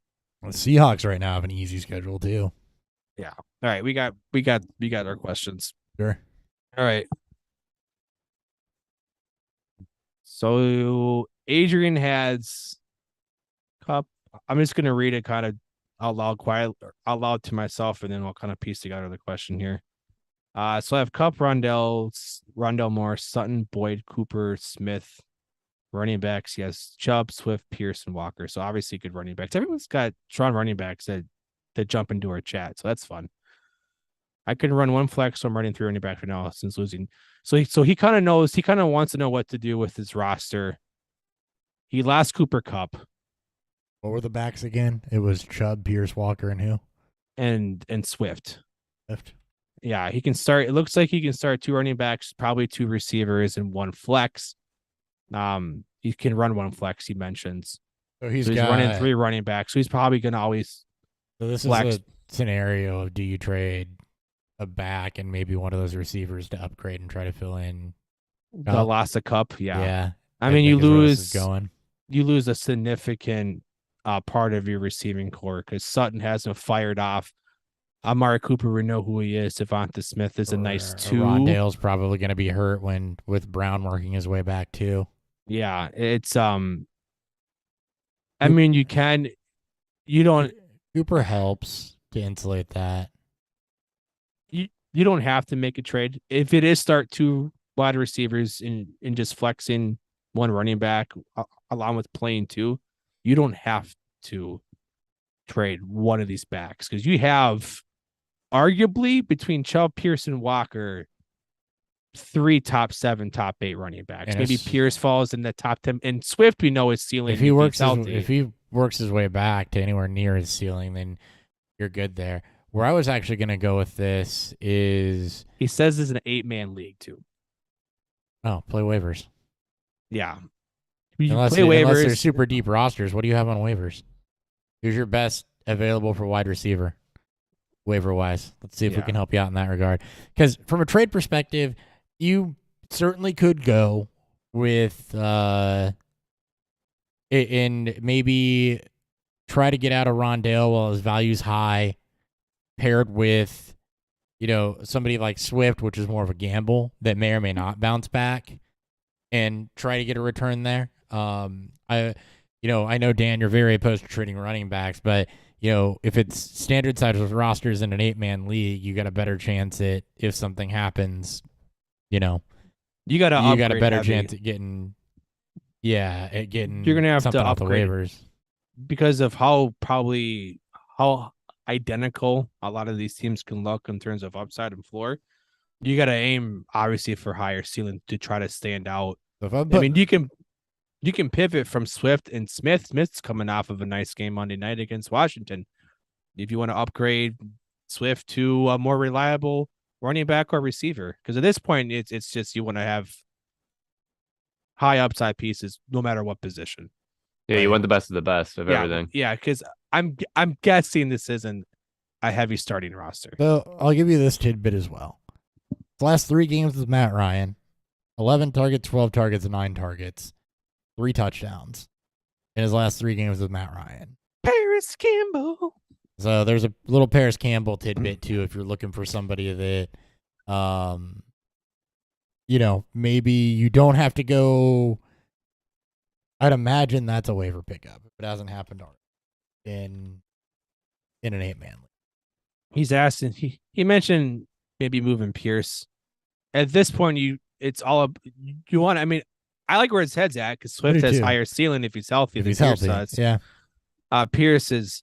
You probably need depending on when your deadline is. You probably need another explosive game because I think I don't think he scored this past week, which is pretty much what the time to trade him because he doesn't get targets and catches. Pierce, yeah, and yeah, the other thing too is that he's got a not easy matchup this week as well. Pierce does, so that value's not. Yeah, that value's probably not jumping up. I mean, the Commanders have a tough front seven. They neutralize. Philly's got one of the best running games in the league, and they pretty well neutralize that because they're really strong up the middle. So you got Pierce is going to run into another tough matchup. Looking at the rest of this, the Browns are tough up the middle. Titans are a tough defense. Just looking at rest of season, so. And there's some tough matchups there for Pierce. I'm okay with getting out of that. Do you have to? No. So who are some players you're targeting, given the league structure, if you are trying to get out of that? Who are some guys that you might be? Yeah. He's been. I don't want to. Yeah. What? Did I miss something? No, I know. He's coming out with more stuff.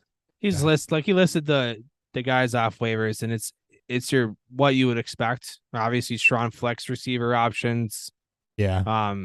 Again, the thing is, your backs can carry you. Yeah, it's easy to predict. This is why you don't need to trade unless you're getting a massive upgrade, because you're going to find replaceable wide receiver production on waivers. You can effectively rotate. Yeah, because your backs are going to carry you. Yeah, and that's the strength of your team. Yeah, and that's what I would do. If you want to aim for a Diggs, if you want to aim for a Justin Jefferson, if you want to try to buy low on Jamar Chase as he's coming back from his injury, fine. Devontae Adams, but good luck right now. And same with Jefferson.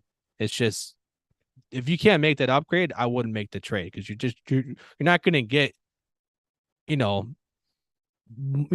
much replacement production from the guys in waivers. It's not going to be that much lower.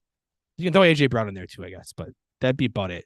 Yeah, Waddle and Hill, but again, it's guys that are more achievable in terms of what you can have. And Waddle would be. I wouldn't gut my running back roster to upgrade at receiver. It's what I'm saying. You never will. No, because you do that running back, and the next thing you know, you're down running backs. Even though you traded it for that wide receiver upgrade, so you're screwing yourself. It happens every fucking time. Yeah, but it's not worth it. It's an 8-man league. You can go grab the cuff. Potentially, you still got to beat out. You still got to beat out 7 other teams. Grab a cup, and we don't know the bench size or anything like that. But it's also easier to find wide receiver production in an 8-man league than it is running back production. It's easier to find wide receiver production in any league. But yeah, that's why I wouldn't, trade. I wouldn't try to upgrade too much. I wouldn't move off from a high end running back for a high end receiver.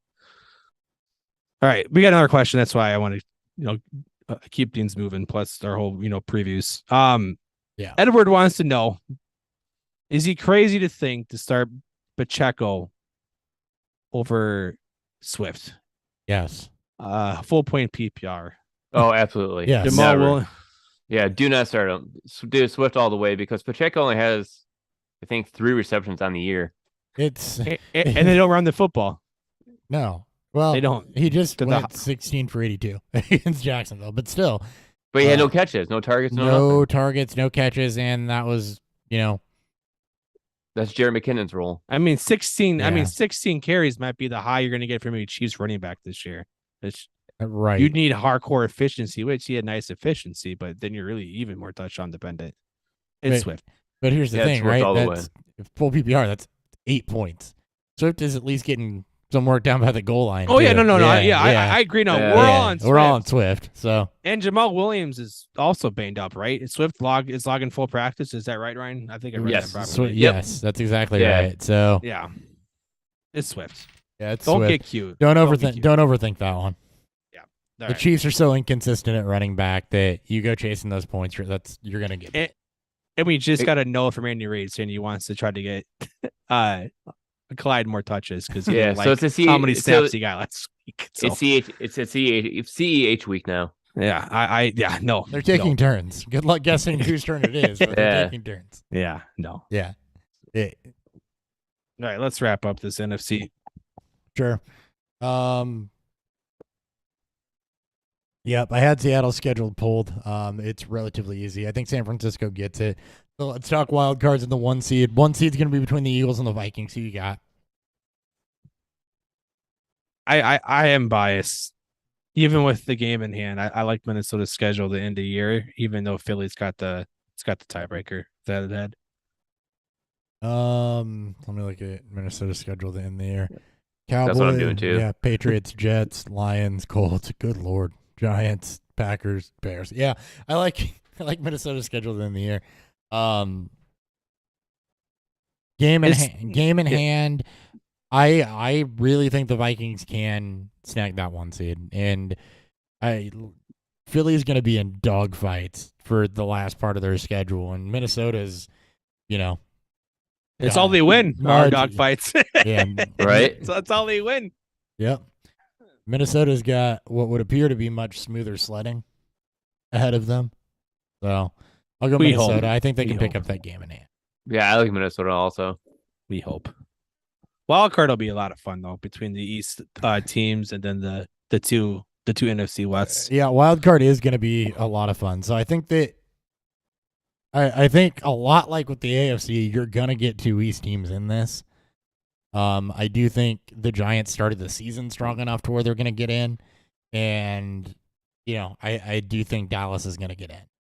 So that last spot, you're looking at coming down between the Niners, the Commanders, or the Niners or Seahawks, whoever's not in it, and probably the Commanders.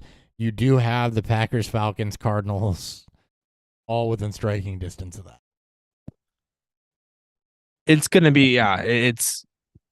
I don't think Dallas falters. I think Dallas has got a strong nucleus of a team not to slip too much on the road. The Giants are just like the Jets, right? It's both New Jersey teams that claim they're New York are also the same, right? Not great offenses with very strong defenses that also win a lot of dogfights.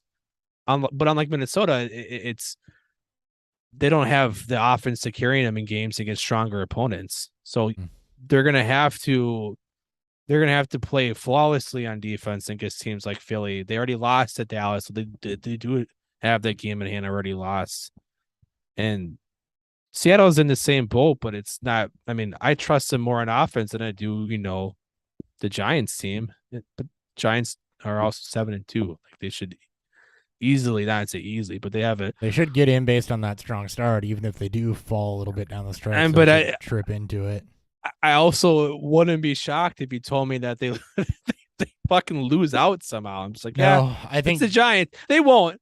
I'm just saying, but it's the Giants. I'm not surprised. Dabo's got the team going in such a good position. Let me put it this way. Because of the remaining schedule, if they do lose out, then it's Washington in that position, and you just flip-flop the two. And Washington looks strong, but it's hard. How long? How long? We've seen this story play out before, and they won a division at 6-10 just 3 years ago. Yeah. It's not Washington's not going to make it. They're just going to be a nuisance to the rest of the NFC East. So do you think only one NFC East team gets in?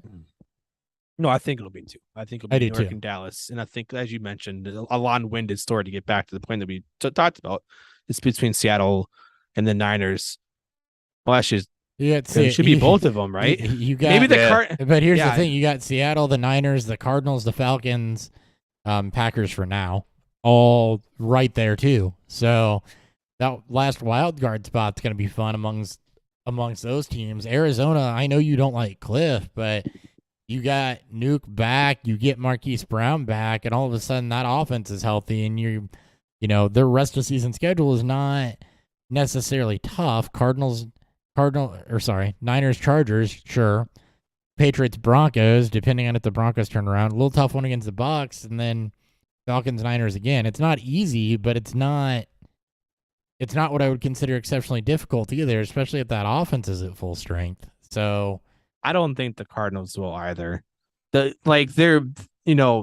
just like the Chargers with, when we talked about the AFC, they've only beaten bad teams, but they have a losing record, compared to the Chargers, who are 5-4, and they're 1-3 in their division. Like their climb is tough, massive, and they're going to be competing with both Seattle and the Niners for not only that division, but probably for a wild card, tiebreakers, which are already behind the 8-ball line. And Seattle's got a much easier schedule down the stretch. They've got, 2 games that I don't think they have a prayer in, and then a couple more they might split. But I mean, their next 3 is Raiders, Rams, Seahawks. Or sorry, they're not playing themselves. Raiders, Rams, Panthers. I was about to say Rams will probably give them. I mean, it's also the card. Like it's the Rams without Cooper Kupp and no running game, and I haven't been impressed with the no Cardinals offensive at line. all. Yeah, I mean they should beat all 3 of these teams. This is the Seahawks, not the Cardinals. This is Seattle's remaining schedule. Yeah, so they should win all. They should win those 3. Yeah, easily. And then, they'll probably lose the Niners and the Chiefs games. But then you split the last 2, then they're in. They're the 7th seed. Yeah. If not the Sixers, yeah. So Seattle, who we thought was going to be in contention for the number 1 pick, I think is going to be the 7th seed in the NFC. Which thank God they have Denver's pick, because they're not a playoff. I don't see them do much in the playoffs. This is not where you want. Seattle's hoping to win that division and can get a playoff game at all.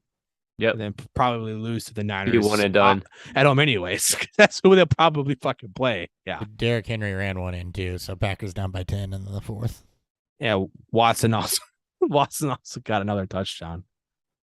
All he does is catch touchdowns. 5 touchdowns in 6 quarters. 2 for 22 and 2. Yeah, it's all he's doing. Who needs yardage, baby? He's like Gabe Davis, but not explosive. I mean, he is explosive. It's Gabe Davis without the yardage. He's Gabe Davis without the quarterback to throw it deep to him. My favorite, I never get yardage. I only get touchdown players. That player that was Joe Foria. And Bubba Franks. Old schooler. All right. Are we going to previews? Yeah, we're gonna go to a beer review and then we're gonna let's go to beer. Yeah. Yes.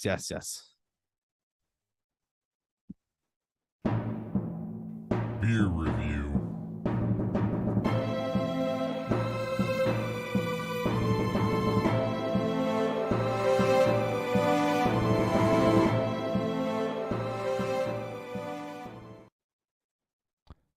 Dan. Again, Pollyanna Oktoberfest is their Marzen. This is a Marzen. We've done a lot of them on this show. Again, it's just the rich, sweet malt. The amber color from it, even though it's in a bottle. I can tell you what it is. It's one of the best Marzen style Oktoberfest you're gonna find in the world, and I think they're distributed all throughout the United States. So, if you want to get a popular Oktoberfest, pick this over Sam Adams. 12 times out of 10. Touche. I will do that. You should even coming overseas and oxidizing during that trip. It's better. Yeah, it's so good. All right, I had a Racemic Red from Deep Sleep, and quite honestly, this is a good beer. I'm impressed for the first thing that I've had from them. So again, this is beer out of Washington, Missouri. It's got some. I mean, exactly what I would expect out of red. It's got some caramel sweetness to it from the malt, but it's also got a toasty backbone and a bready backbone that supports that sweetness. Hop character is definitely there, which I expect out of an American Red. Not anything flavor-wise that I would knock this on. It's super drinkable. It's super enjoyable, especially for being a little cooler out. The malty sweetness and caramel sweetness is definitely the dominant note, but I do think the graininess and the breadiness in it holds it up well.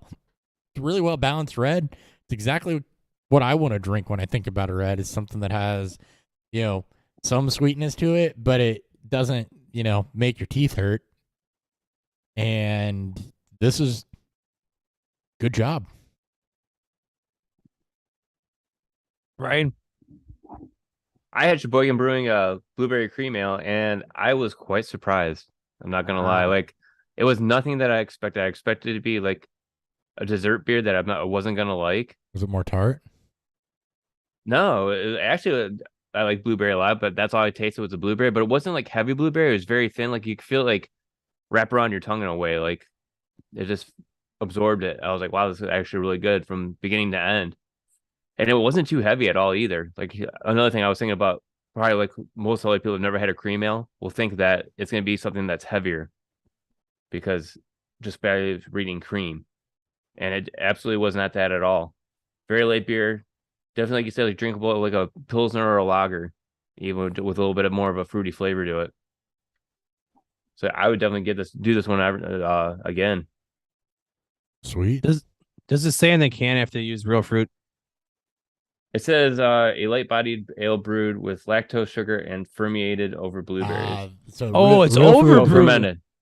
Fermented, Okay. sorry. It's not fermented on fermented. blueberries, and they threw lactose in it, so it should have. You're right, Dan. Yeah. I mean, it's dessert style, but it's probably dessert style, done better in a way for where it doesn't overly kill you on the sweetness side. And No, it's almost like refreshing in a way. fermenting it It's over blueberry for you. and it's because they fermented over blueberries, so it took a lot of those Yeah. sugars out.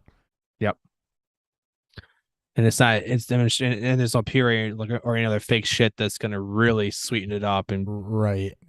Or you're not, doing it post fermentation or anything like that. So all right, we got a quick question before we jump into previews real quick. Zeke Killer wants to know, should I drop AJ Dillon for Najee Harris? Never thought I would reach this point to say someone should pick up Najee Harris. If you say that, I'm like, what, you play in a 6-team league? I'm sure there's. I mean, yeah. I'm sure there's 10, 12 team leagues that have Najee on the waivers. I mean, I really have Harris. I really have Harris. I'd rather and have Dillon, Harris so than yes. Dillon, yeah. Yeah. No, significantly less competition for touches for Harris, even though the offense is slightly worse. Yep. Yeah. You might not have found the end zone, but it's But neither is Dillon, so I Yeah. didn't like he getting in the end zone. right. All right. It's lateral with more upside. Let's put it that way. That's right. Let's get her into this. Panthers at the Ravens. Ravens are 13-point favorites at home. 41.5. Is the over-under. It is Baker time as PJ Walker is dealing with a high ankle sprain. Generally at least a week or two, if not longer, because those can linger. And yeah. Again, I don't like double-digit point spreads. Baltimore has struggled to put teams away at times this year, especially during the middle part and later part here. Their offense has not been as potent. They do get back Gus Edwards, and hopefully Mark Andrews is even healthier than what he's been the last few weeks. I would stay away from this game. Don't bet it. Not the over, not the spread. Not a very fun DFS game with the low game total either. No. Thankfully, on paper you would think this is a little bit more fun for fantasy, but really it's kind of not. Ravens are not giving up a ton to backs first and foremost, so you're looking at probably some floor out of Foreman, and if Chuba plays, there's going to be some receiving game involvement for him. So I'm not looking at this one like this is going to be a big Deonta Foreman blow up week, basically. Ravens are 18th in points allowed to the back in PPR, but 26th in points allowed to the back in standard scoring, which kind of going to give you an idea how you expect Foreman to do. That's not great. 26 means that, they're top 5 in the league in run defense up the middle. So, yeah, not good there. You might want to highlight DJ Moore against the secondary, but the problem is Baker Mayfield. DJ Moore in the early going saw only 6 targets, capped at 43 yards, 1 touchdown. The matchup's good, but the quarterback situation is, probably less profitable than what PJ Walker did for him at least a couple weeks, and then it got bad again. So I guess it can't get any worse for DJ Moore. It is a good matchup. Theoretically, it is an upgrade in the passing game. Baker's just got to look his way. Other than that, really, I think that if you need a fill-in, Terrace Marshall might not be a bad go this week. Again, the matchup says that it should be. We know that Baker looked more at Robbie Anderson those first couple weeks, and Anderson's out of town now. So, just that would be the guy that fills that role. Don't really love any of it, but just some food for thought is that you need to fade Foreman a little bit. You do have a plus matchup if you're looking at any of the wide receivers, but there are also some serious red flags there. The Ravens side of this does get a little bit better. The Panthers are giving up the 6th most points to backs in PPR. It's good news for Kenyon Drake. Well, also Gus back, so Yeah, it's good news for somebody. yeah. It's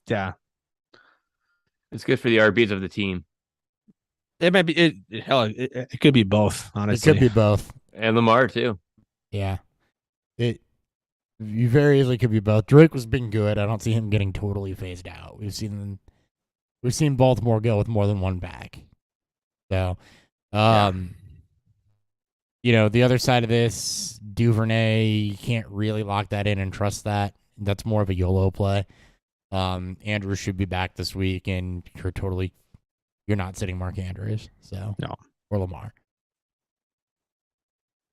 Ryan. That's all I Nope. got. Yeah, DFS web. I'm actually looking at the Ravens DST at 4,000, just because they've been getting sacks. Ooh. I mean, they've had at least Is 4 that sacks. the highest? Is that one of the highest? How high in price is compared to the rest? That feels pretty high for a defense. They're 4,000. Yeah, they are the highest. Yeah. But it makes sense why they're also the highest. Yeah. You get Baker, who takes a lot of sacks and throws Exactly. and it commits a lot of turnovers. So yeah, I mean, they've had at least 4 sacks in 3 of their last 4 games, and they've only had less than 3 sacks twice all season long. So I'd be looking for them to sack the crap out of Baker Mayfield this week. That makes sense why they're the top defense. So if you're going to spend up on defense, that's the one you kind of want. I agree. All right. Keep her moving. Eagles at the Colts. Eagles are 6.5 point favorites on the road. 45.5 is the game total.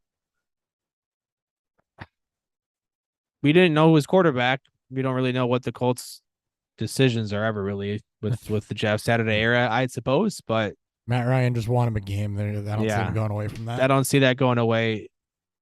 Philly should be able to cover this. This touchdown favorite in which they got at 7 or 6.5 here. So take Philly over on our stay away from. I think it's set perfectly, and I can't really give you an edge in where I think they're going to land. Okay, going the other way with this. For the Colts, let's start there. Jonathan Taylor, obviously, not looking at Matt Ryan as a stream.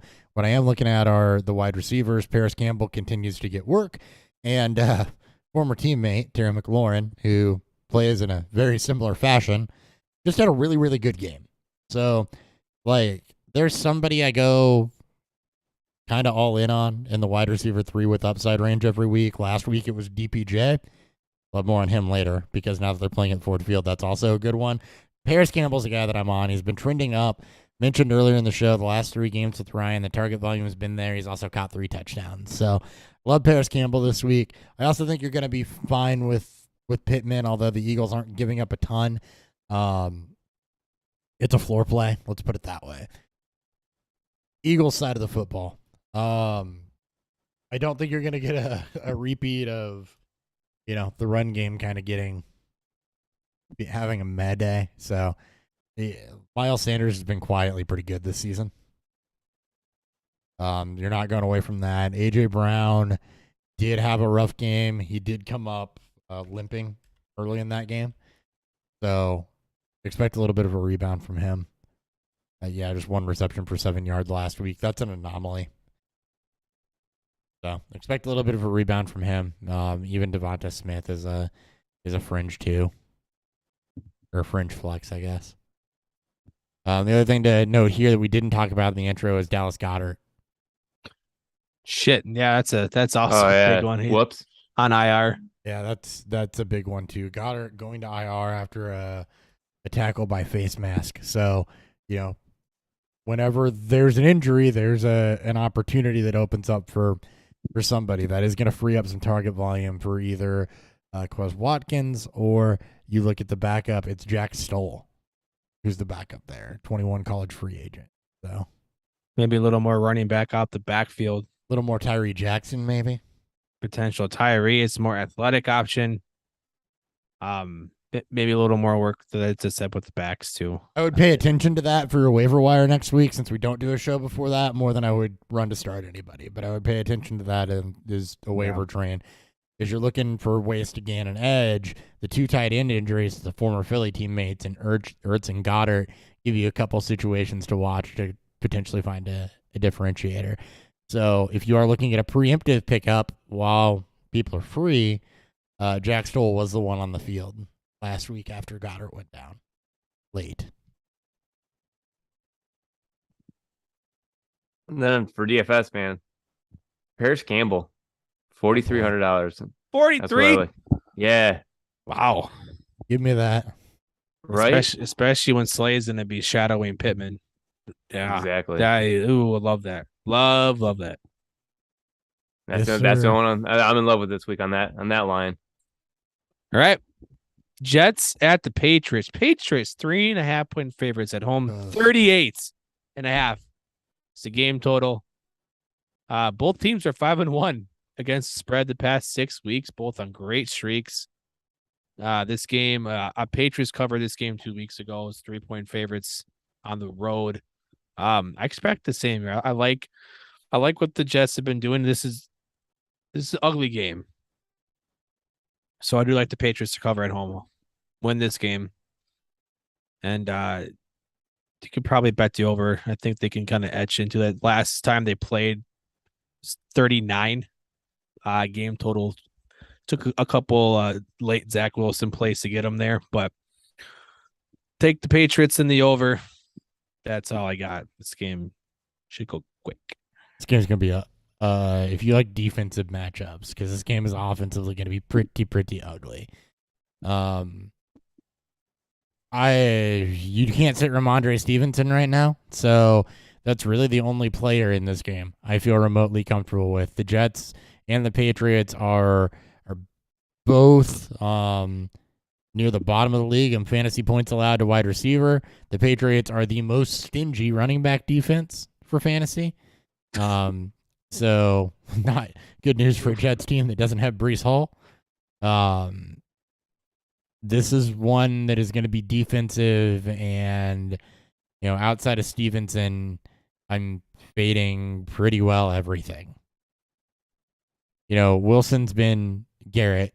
Wilson has been decent, but again, Patriots not allowing a ton to the wide receiver position. That you get one wide receiver and one running back for this game that you can even feel a little bit comfortable with. But overall, this is not a recipe for boom. This game's pretty ugly from a fantasy perspective.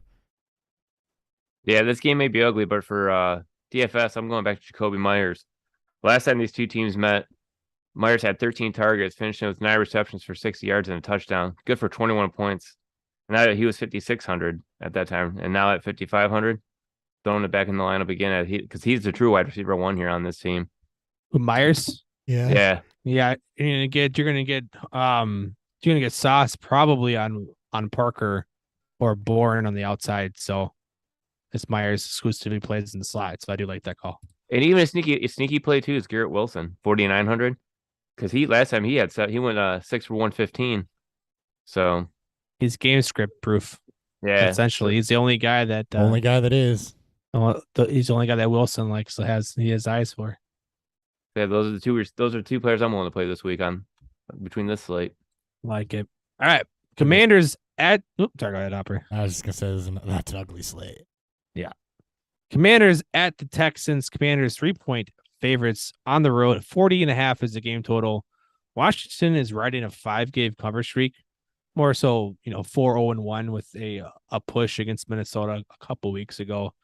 They tend to keep games close, potentially kind of play down to who they're playing against. No real big wins outside of their game against Philly, but divisional matchups can kind of get wonky. So I'll take Washington to cover the 3 in the game to go under.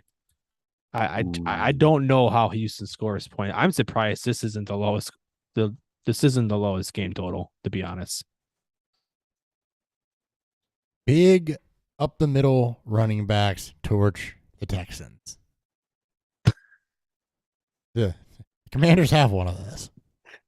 Fuck, they have 2 of them. They got 2 of them. They just use one in that way. They only use Over one and over and over one again. that way, but Yeah, it's so ugly at times. Yeah, so this is Brian Robinson upside. You may get the biggest game of his season here. career, man. And you're totally fine with Gibson and McLaurin. I don't see how you that look. Houston is not giving up a ton to receivers because teams don't have to throw a ton against them. But, like Dan just said, Washington tends to play down if the game script stays neutral. You're totally fine with Terry McLaurin. Do not do anything on the Houston side of this. Washington is very, very stingy against the run. You have no PPR upside with Dameon Pierce. And it's a really tough interior line. You're looking floor on Dameon Pierce this week. It's gonna be ugly, huh? I think it's going to be pretty ugly. Yeah, I'm surprised this isn't. Plus, he this has no isn't the lowest touchdowns. game total. Plus, he has no touchdown upside. He has the carry upside, but he hasn't been getting any of the touchdowns. Who? Yeah. Dameon Pierce. Yeah, it's all big play because they don't get in the fucking red zone because their offense is garbage. Right. Like the only way he scores is if he runs a big play in. And James Robinson had to do it with touchdowns. DeAndre Swift caught a receiving touchdown. That's the only way teams have scored points against Washington is receiving touchdowns. Or backs have scored points against Washington is receiving touchdowns. I think Pierce is gonna have a lot of carries. Washington doesn't pull away from teams. So neutral game script throughout the game for both teams, right? It should be a good running game, probably lower on the passing end as both quarterbacks aren't very good. I think he's going to have a lot of carries. The only 100-yard rusher they've gave up, Oh no, I Yeah. agree. Yeah, it's They've not only- gonna, it's Najee Harris, right? It's gonna be Najee Harris this week style. Yeah, that's exactly it. 22 carries for 65 yards. They've had one 100-yard rusher, and it was against Derrick Henry, and it took him 28 carries to get there. Oh my god, yeah. The only way Pierce gets 200 is if for some reason there's a gaping hole. Yeah. Nyheim Hines had a rushing touchdown against them, I guess. But, I mean, like what Ryan just said, they struggle to get down into a position to score. So you got to score touchdowns against them for your back to be valuable is what I'm looking at the game box scores right now. That's the only way you're doing it. Or you just basically have Najee Harris all over again, where you get like 20 carries for 85 yards. I don't think he's absolutely getting nothing. 85 yards. No, I don't think he's it's gonna averaging be 4 like yards per carry. In this 22 for 58 and no touchdowns. It's a total Yeah. floor game. game. All right. I s- Anything else in DFS, Ryan? I was just looking at Nico Collins just because he had 10 targets last week. It kind of grabbed my attention on that one. Even though he was only able to finish with 5 receptions for 49 yards and a touchdown. But it's almost like He got that handing of the- touchdown. the handing off of the torch, from Brandon Cooks and Nico Collins could be in process right now. I mean, So $4,100 as a dart throw, why not? Does the torch? I mean, I guess you can hand off the torch, sure, but doesn't mean you're carrying it. No, he lost his captain patch now, so he's pissed. Oh, he He's shouldn't be on pissed this team before. He anyways. shouldn't be on this team anyway. He's too good All right. for No. them. All right, let's move Oh, on. way too good. Move on. All right, Rams at the Saints. 3-point favorites. The Saints are at home. 38.5. It's the game total. Don't do anything. Just erase this game from existence. Trying to figure out who the Rams are post Kupp injury is going to be Okay. nauseating to figure out. And Andy Dalton, it's the offense of output has taken a steep turn south, and things will not shock me at all if he gets benched again if he gets benched for Jameis, Winston. he should.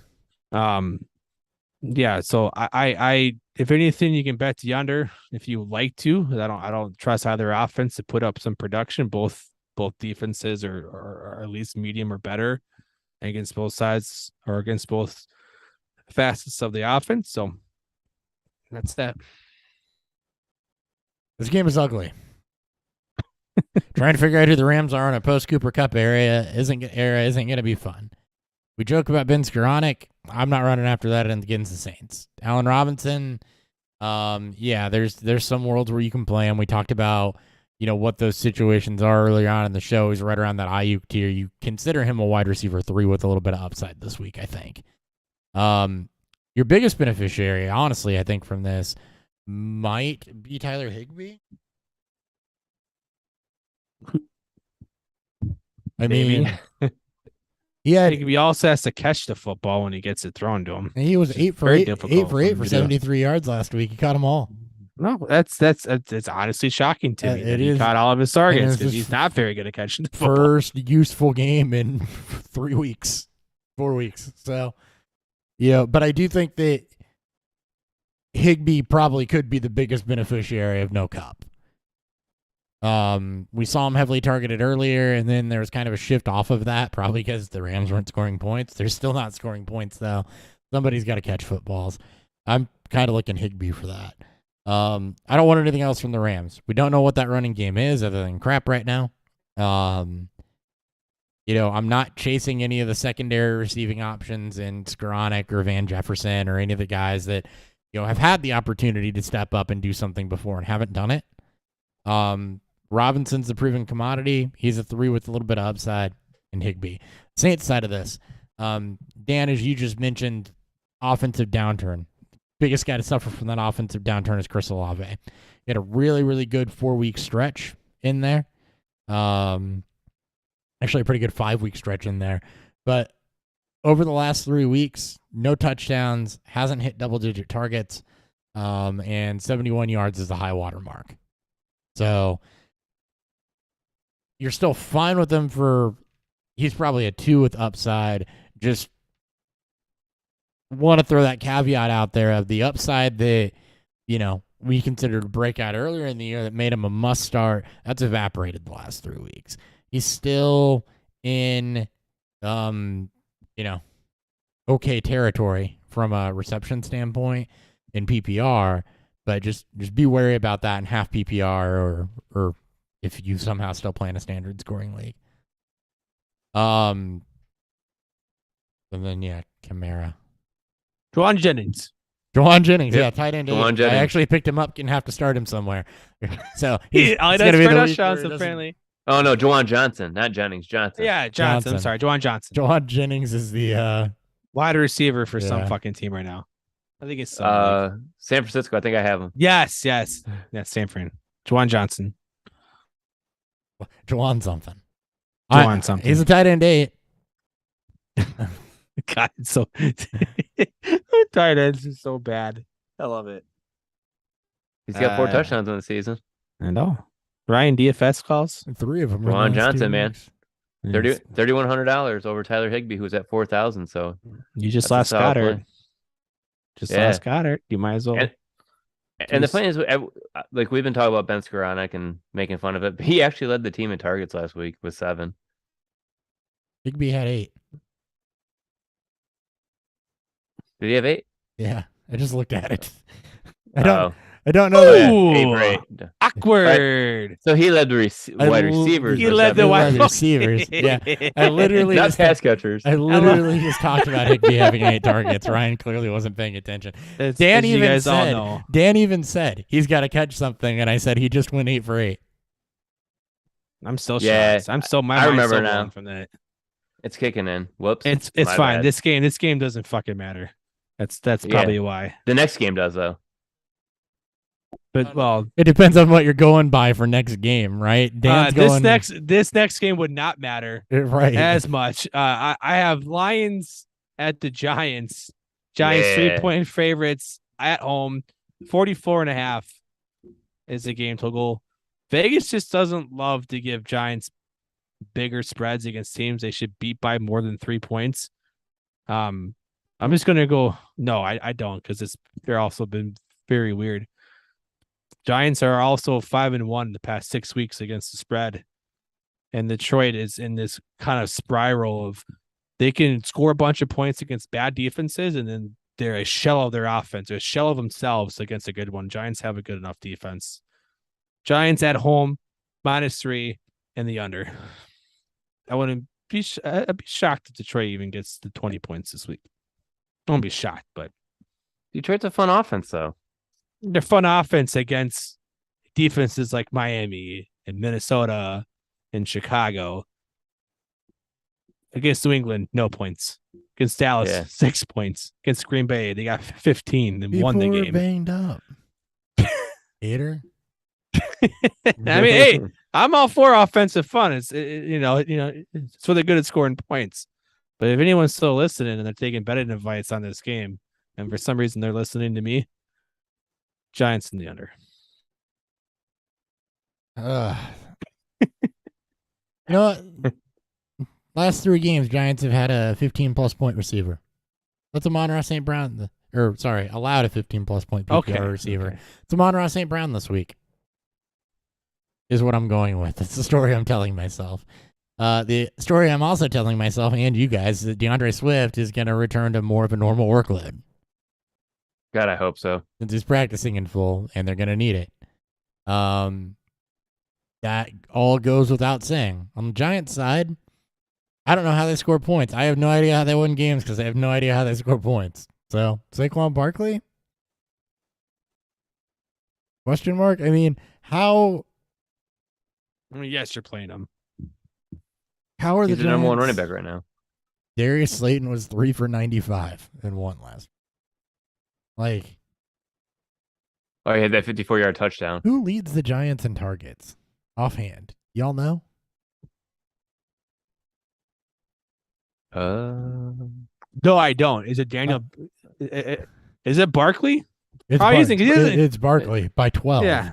And then receiver-wise, it's Darius Slayton with 28, and then Richie James 28? with 26. Yeah, Wow. 28. 28. Why would you ever play a Giants receiver? And then Richie James with 26. So the answer is Barkley. And then Sterling Shepard with 24. So it's Barkley. The answer is That's Barkley, it. and that's it. It's Maybe probably- Daniel Jones. That's a Daniel low Jones flex. is a good stream. Yes. We just saw what Justin Fields did with his legs. Daniel Jones is a great stream this week. He won't be throwing the football, but there is some But rushing. damn it, he can Ups and run, upside here. and he will be running. Oh, That's he what can you're still- playing for. Yeah. He can still play the Lions defense, and that's because he takes a lot of sacks and he's turnover prone. Actually, hasn't had a turnover in a while, though. He's been pretty good with the turnovers. Has he this been year. pretty good? Yeah. I think I said that. Danny earlier. Fumbles hasn't been bad. Well, we said it when we looked at those surprising stats a couple weeks ago. That's we brought that right. up. Yeah. I forgot. It's Daniel Jones and surprisingly not bad at turning the football over. It just hasn't computed. That's for why it me. was a surprising stat. Yeah, it just Yeah. doesn't compute. So He also fumbled in week 6, but he hasn't thrown an interception since week 3. Well, it's because he No, doesn't. We just covered that. He doesn't. they don't let him throw. Yeah. That was like, I'm not gonna fix him, so I'm just not gonna let him when throw. everything's a check down to Saquon Barkley. Hard Yeah. to throw picks when there's no defenders there. That's right. Their guys are trending. Or the leading target getter on that team is trending for 70. Oh man. Oh, All right, boy. DFS plays, Ryan. Nope. We're good. Right. Love it. Bears at the Falcons. The Falcons. Yay. This could be fun. Falcons 3-point favorites at home. 49.5 is the game total. This game's gonna be fun. Just take the over. So still a lot of points to get there, but the Bears offense have been one of the highest scoring teams since their eyes rest on Fields. And Atlanta, when given an opportunity to keep pace against bad defenses, can definitely rise to the occasion there. I'm not gonna fuck with the spread because I have no clue who wins this game, but I will take the over and just hopefully enjoy the fireworks. Yeah, I'm with you. You're obviously playing Justin Fields. You can stream Marcus Mariota this week. I think those are both really solid options. I don't know what you do at receiver in this game, honestly. Cole Kmet has That's got probably touchdowns it. the last couple weeks, and that Maybe Mooney as a low end That- because he's Mo- running the most routes of Mooney all is the a low end, and then receivers. probably Kyle Pitts because he's still getting targets at least at the tight end. Like you're playing Kyle Pitts, obviously. I mean, if I'm going to tout this game going over, that means there's got to be points to be scored. It's not all going to be from the quarterbacks running the football. So No, I mean, well, David Montgomery has a backfield to himself again, so that's good. I also didn't mention that. Yeah. Herbert going to Khalil IR. Herbert to IR. We missed a lot in the God, news we because we suck. didn't actually read it. We just went from memory. That's fine. It's So, whatever. I mean, we can cover oops. this stuff in game previews too. Yeah, hey, you looked in your sleeper app and you saw IR next to Khalil because if you're not playing on sleeper, you're wrong. You saw IR next to Khalil Herbert, and you knew he was on IR. So congratulations. You didn't need us to Shocking. tell you that. Yeah, There's yeah. a little indicator. ESPN has it too. I don't know about Yahoo. They're still probably trying to figure out how to implement that. But Pitts is getting targets and London's getting targets. So if you believe this game's going to go over, then you're starting both of them. Those are the only two guys on the Falcons that are getting targets. But if you believe this game's going to go over, play them both. Cordero Patterson is really what's going to happen, though, because you can run against the Bears. Until Arthur Smith decides to not give him any carries or touches. Or and they just split it between all three of them. That's why this is dangerous. God, I hate You him. have upside on the So- Falcons, but you got to be able to take the floor risk. You got upside in all three of the people you'd expect there to be upside in, but the floor is non-existent. So you got to be willing to take that risk.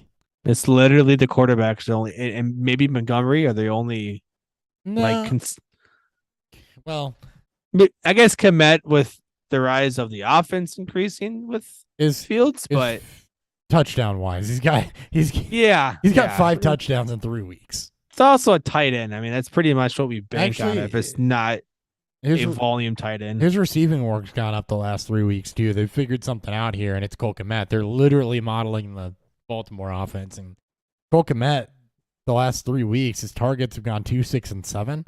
His yardage has been 11, 41, and 74 over that touchdown. So It's Chase. that's it's all Chase trending up. It's Chase Claypool actually stepping into a role that allows everyone to get into their right role. Yes. There you go. DFS, Ryan, there's got to be some in this game, right? I feel like. I mean, yeah, you like Marcus Mariota for rushing upside 5,500. How much is Fields now?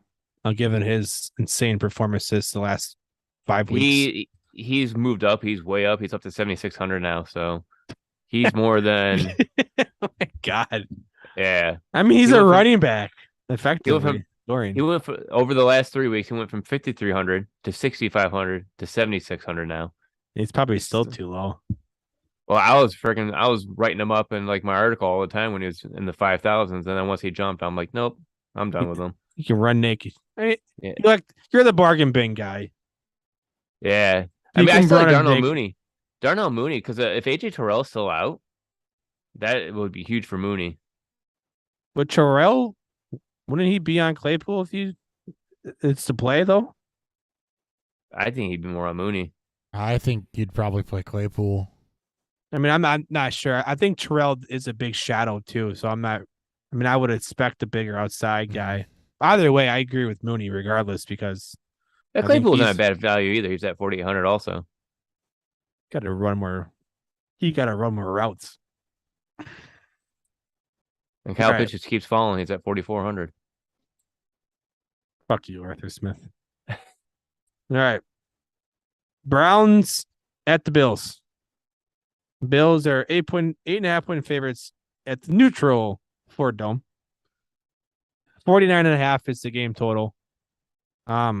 These are probably the numbers that would have been there had there been no weather issues in Buffalo.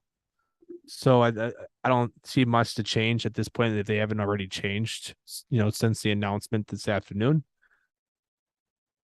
I'm taking Buffalo to cover. Like, they got to get their shit right. And the fact that we've gotten kind of 3 weeks of kind of play from them, I'll take kind of the potential gift here. Buffalo to cover, and I'm not rolling with the over under. The Browns offense just I don't trust the scoring in this. If it's not Chubb, then I don't trust the passing game. Yeah, I don't trust anything to have a lot of upside. So you take what you know with the Browns passing game and with what the Bills have been doing here really. And I do think that is a good week to play Cooper and DPJ. Just even in PP with just PPR from a yardage plus receptions perspective, I think that they both have good floor. There's going to be some points in this one. You move it inside to Detroit, it's got a completely different feel to it than what it would have if it was played in Buffalo. Obviously Chubb's going to be the heart of your scoring, but the Browns haven't been a fantasy wasteland. You've gotten you've gotten good performances out of DPJ. You haven't gotten the blow up yet from him, but you've gotten good floor. And Cooper's thrown up some big weeks. Bill's side of this, obviously Diggs. I think this is a good Singletary game still. He really hasn't been hurt that much yet by the arrival of Nyheim Hines. And Gabe Davis, as always, is kind of an enigma, right? You can play for upside, but you got to take the floor with it, and that goes back and forth. I think inside against the Browns, he's probably going to catch one or two of those big balls. I still like DPJ a lot. I like DPJ. Like you said, Hopper. Yeah. He doesn't have the touchdown upside, but he's been getting those yardage and everything. But I'd still start them both, him and Cooper, even though Cooper's been really bad. Considering anytime he's been on the road this year, he sucks compared to when he's at home. But this is a neutral zone, so yeah. Did you ever look at that? You look at his game log. His stats from home and away are totally different. Yeah, I do see that. So I think with this one being still a neutral zone, I still wouldn't mind playing 6,400. But I still like DPJ. I wouldn't play Cooper at 64. This got to be better. It's Buffalo secondary. I'm not too worried about Buffalo secondary. No, it's more so. I mean, DPJ, what you've gotten out of him is just an insane amount of consistency over the last. Really, targeted Cooper this past week, didn't he? Yeah, and over the last 6 weeks, even on low target volume because of the way he's used downfield. I mean, his floor's been 50 yards. 50 yards on 4 receptions, 7 targets. I mean, his floor's been 9 points. The ceiling just because touchdowns haven't been there. Not yet. Not yet. You're getting there. Soon enough. Upgrade a quarterback eventually. Yes. All right. Anything else, Ryan? David Njoku, 3,900. He's back under 4,000 again. Bringing him back, baby. He's finally healthy. He's finally healthy. Yeah. Pumped. We need it. We lose Goddard, at least we gain Njoku back. Yes, please. Raiders at the Broncos. Broncos 2.5-point favorites. 41.5 is the game total. Both these teams suck. Both these teams suck against the spread. And both these teams, we never fucking know who they are. They're in the Raiders' current 3-game losing streak. They've been favored in all 3 games and lost in all 3 games. Can't trust Denver's offense. Punt this game. Just don't fucking play it. If you're going to play anything, if you have to play, lean Denver to cover at home at -2.5. I just got offered something interesting. Oh, yeah? Would you send what figures to be a high 2nd round pick? Playing this.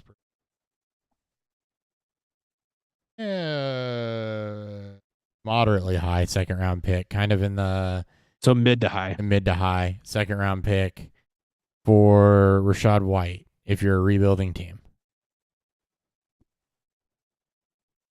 You'd be sending the 2nd round, or I would be sending the 2nd round for Rachaad White. It's a team that has Watson and London, so Watson, London, Dobbins. So there are some pieces here to start a rebuild around. I'm not giving up a 1st rounder. Or am I going the other way? Hold on. I might be reading this backwards. Super confusing. It shows who I'd be sending Rachaad White out for a second. Yeah, it shows. I mean, do you have White on your roster? I guess. Yes, I do. Yeah. Sorry. I'd be sending White out for a second. So here's the Again, thing. moderately high second rebuilding team. So Fournette's still under contract after this year, but not knowing what's going to happen with Brady, who knows? If Brady does retire or leave, Fournette probably goes or he gets cut.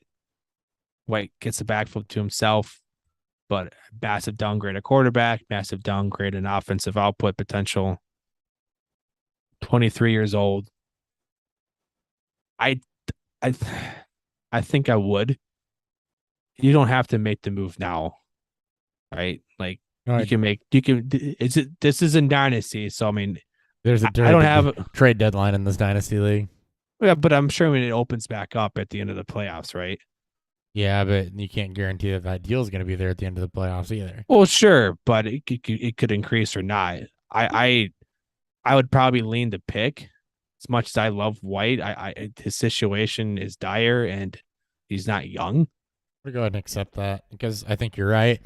And the other thing that does too is on a rebuilding team, I want to move back up into the first. It's going to give me 3 second rounders as capital to play with in that rookie draft. Yeah. To try to move around. I don't have a lot of pieces that I can flip for. Oh, I know. Rounders, so. I just got the notification. You know what league this is. Yeah. Okay. I didn't know until I see the update from Sleeper saying a trade's been accepted. Yeah. That's funny. I love it. Yeah, you're I've in had this league with me. Oh, you got her pick. Okay. Yeah. That's a good pick. Her pick will be. I have her first rounder. Okay. Yeah. And So- she is trending backwards. So Yeah. So that's I've got the thing, kind of. Yeah. So I got the second. Now the weird thing is I almost want to, because I'm pretty clearly in the first round for the 101. I almost want to beat her this week and make that pick better for myself. I mean, I want you to beat her this week. That makes her first round pick that I have better. Yeah. So And It's a win-win for both of you guys. I'm Right. a team that is in the playoff contention. I have right now 2 top 4 picks in Yeah. 20 plus my own first. well, right now I'm sitting 50-50 and I have Christian Watson starting on that team. So I'm looking at, Benjamin Robinson and Stroud, Young, or both Stroud and Young because I don't have any quarterbacks. yeah, in any event, having 3 second rounders does give me some capital to move around a little bit. The deadline is this. It's the deadline this week in that league. I think it is. Anyways. Anyway, sorry for the derail. It was just intriguing to me, really both ways. And if I can look at, I guess that's the other thing too. I read it wrong first because look, I'm in 9-10 leagues. I don't remember who's on every roster. Yeah. My memory just isn't that good. I read it wrong at first, and I guess if I can read that both ways and feel good about the trade, then Oh, I need help. Perfect. All right. Do we get into? I'd say Is that punt all the it- game. You haven't talked about the fantasy about what? in Raiders Broncos fantasy. Oh, shit. Okay. That's what we're on. It's hard to sit Josh Jacobs, but at the same time, tough matchup this week against the Broncos defense. You can't sit Devontae Adams, so the Raiders are pretty well a chalk team. Broncos, Jerry Judy's not healthy. Cortland Sutton hasn't popped off. Greg Dulcich was a mess. You've got a 3-headed team of running backs. Problem is, this is a really good matchup. Judy's still not practicing, so it's not looking good for him to play. You can go back to Sutton. To borrow a line from Dan here, if you're not going to start him now, then win. If he's not going to pop off now, then win. You've got no Judy, and it's a good matchup. And honestly, you can stream Russ this week. Dulcich. Me. I don't know. The Broncos, that running game too, it has no clarity to it. So No, it's disgusting. yeah. The only thing I really trust in this game is Cortland Sutton at $6,000. Even that feels high. Mac Hollins doesn't seem bad though either. At 4,500, Horrible matchup though. right? But it's just if you're trying to fill in something, if you had to play something from this game, If you had to. yeah, that'd be Hollins would be the only thing I'd really try to play just as a filler. That might do something. Yeah. Hope to do something, or even Broncos DSD wouldn't be bad. 3,500. Dulcich had one kind of off game, I guess. He's fine target volume wise and from a tight end standpoint. I wanted to look at that a little bit. Oh yeah, I was also looking at him too. 3,800. Just as you were saying that. Yeah, he did have a bit of a rough game last week against Tennessee though, so that's kind of expected. He had his floor game. He did. Boss Moreau in the tight end world is also fine. Again, terrible matchup defensively. And Vegas is ranked 27th against the tight ends. But what did I say? They gave up a touchdown last week to Juwan Johnson, but they didn't give up a touchdown for a long time until week 5 when they gave up 4 to Travis Kelce. And that's the hard part about tight ends too, right? It can be, okay, well, they're this against the tight end. Okay, yeah, they haven't given up a 10-point tight end against Jordan Akins, Taysom Hill, Dan Arnold, and Kylan Granson, and Eric Sauber the first time they played the Broncos when Dulcich wasn't healthy. The other guys, Everett, Ertz, Kelsey, guys that you think of as being pass-catching tight ends, all were 14-plus points in PPR. So, they're 27th against the tight end, but it's important to give that context, especially at the tight end position with who have you played.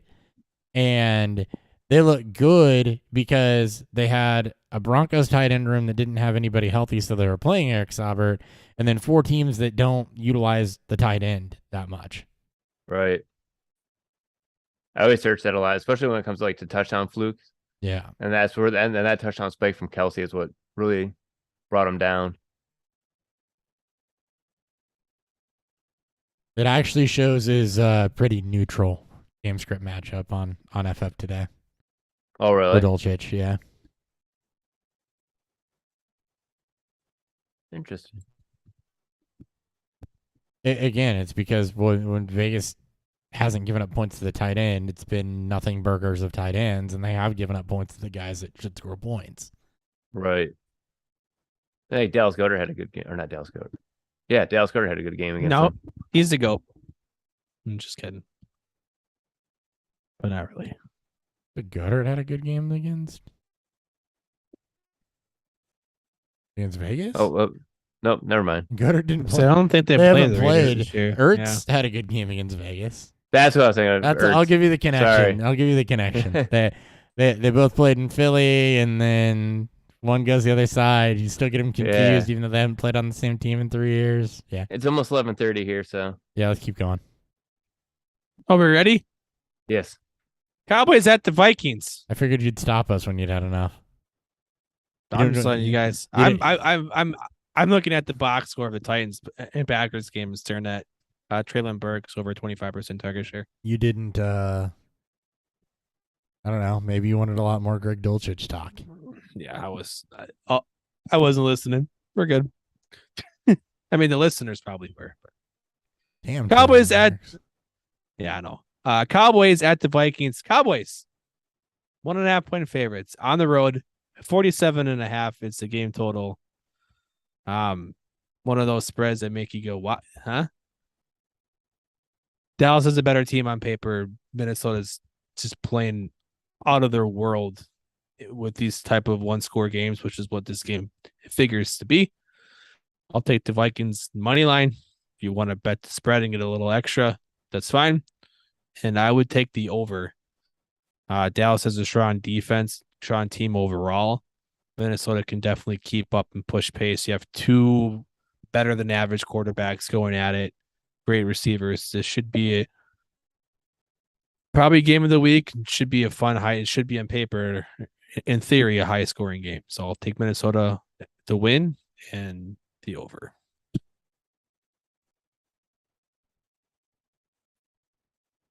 Sorry, still work. So you said that beautifully, by the way. I just want you to know that was all smooth, and you went through it like you knew what you were talking about. And now I'm over here fumbling around trying to even find either. But there we go, Vikings Cowboys. The only reason I complimented you is because I needed to stall. I'll take it. Win's a win regardless of how you got there. This is gonna be a fantasy barn burner. from where I stand. And if I say start everything, am I off base? Nope. Because I would say the same thing. Perfect. This is a fun game to stack and play all the flex options. Yep. You got them. Exactly. Same for DFS. Play them all if you can. Game stack this game, and all the runbacks you can make with They're pricey though this week, but don't matter. That's why you go cheap on defense. You go cheap on potential tight ends, even though Schultz look nice and hawk. Anyways, I'm still in your thunder. I'm sorry. no, you're all good. Next Play them game. all. Bengals at the Steelers. What would have been a game of the week 2 years ago is now who gives a fuck. Bengals 3.5-point favorites on the road. 40.5 is the game total. You have a strong pass rush versus a struggling offensive line. Low scoring game. Pittsburgh may not put up a lot of points, but I see Cincinnati struggling to consistently put drives together. But still, they'll win. And game goes under. Take the under, though. I'd lean the Bengals spread.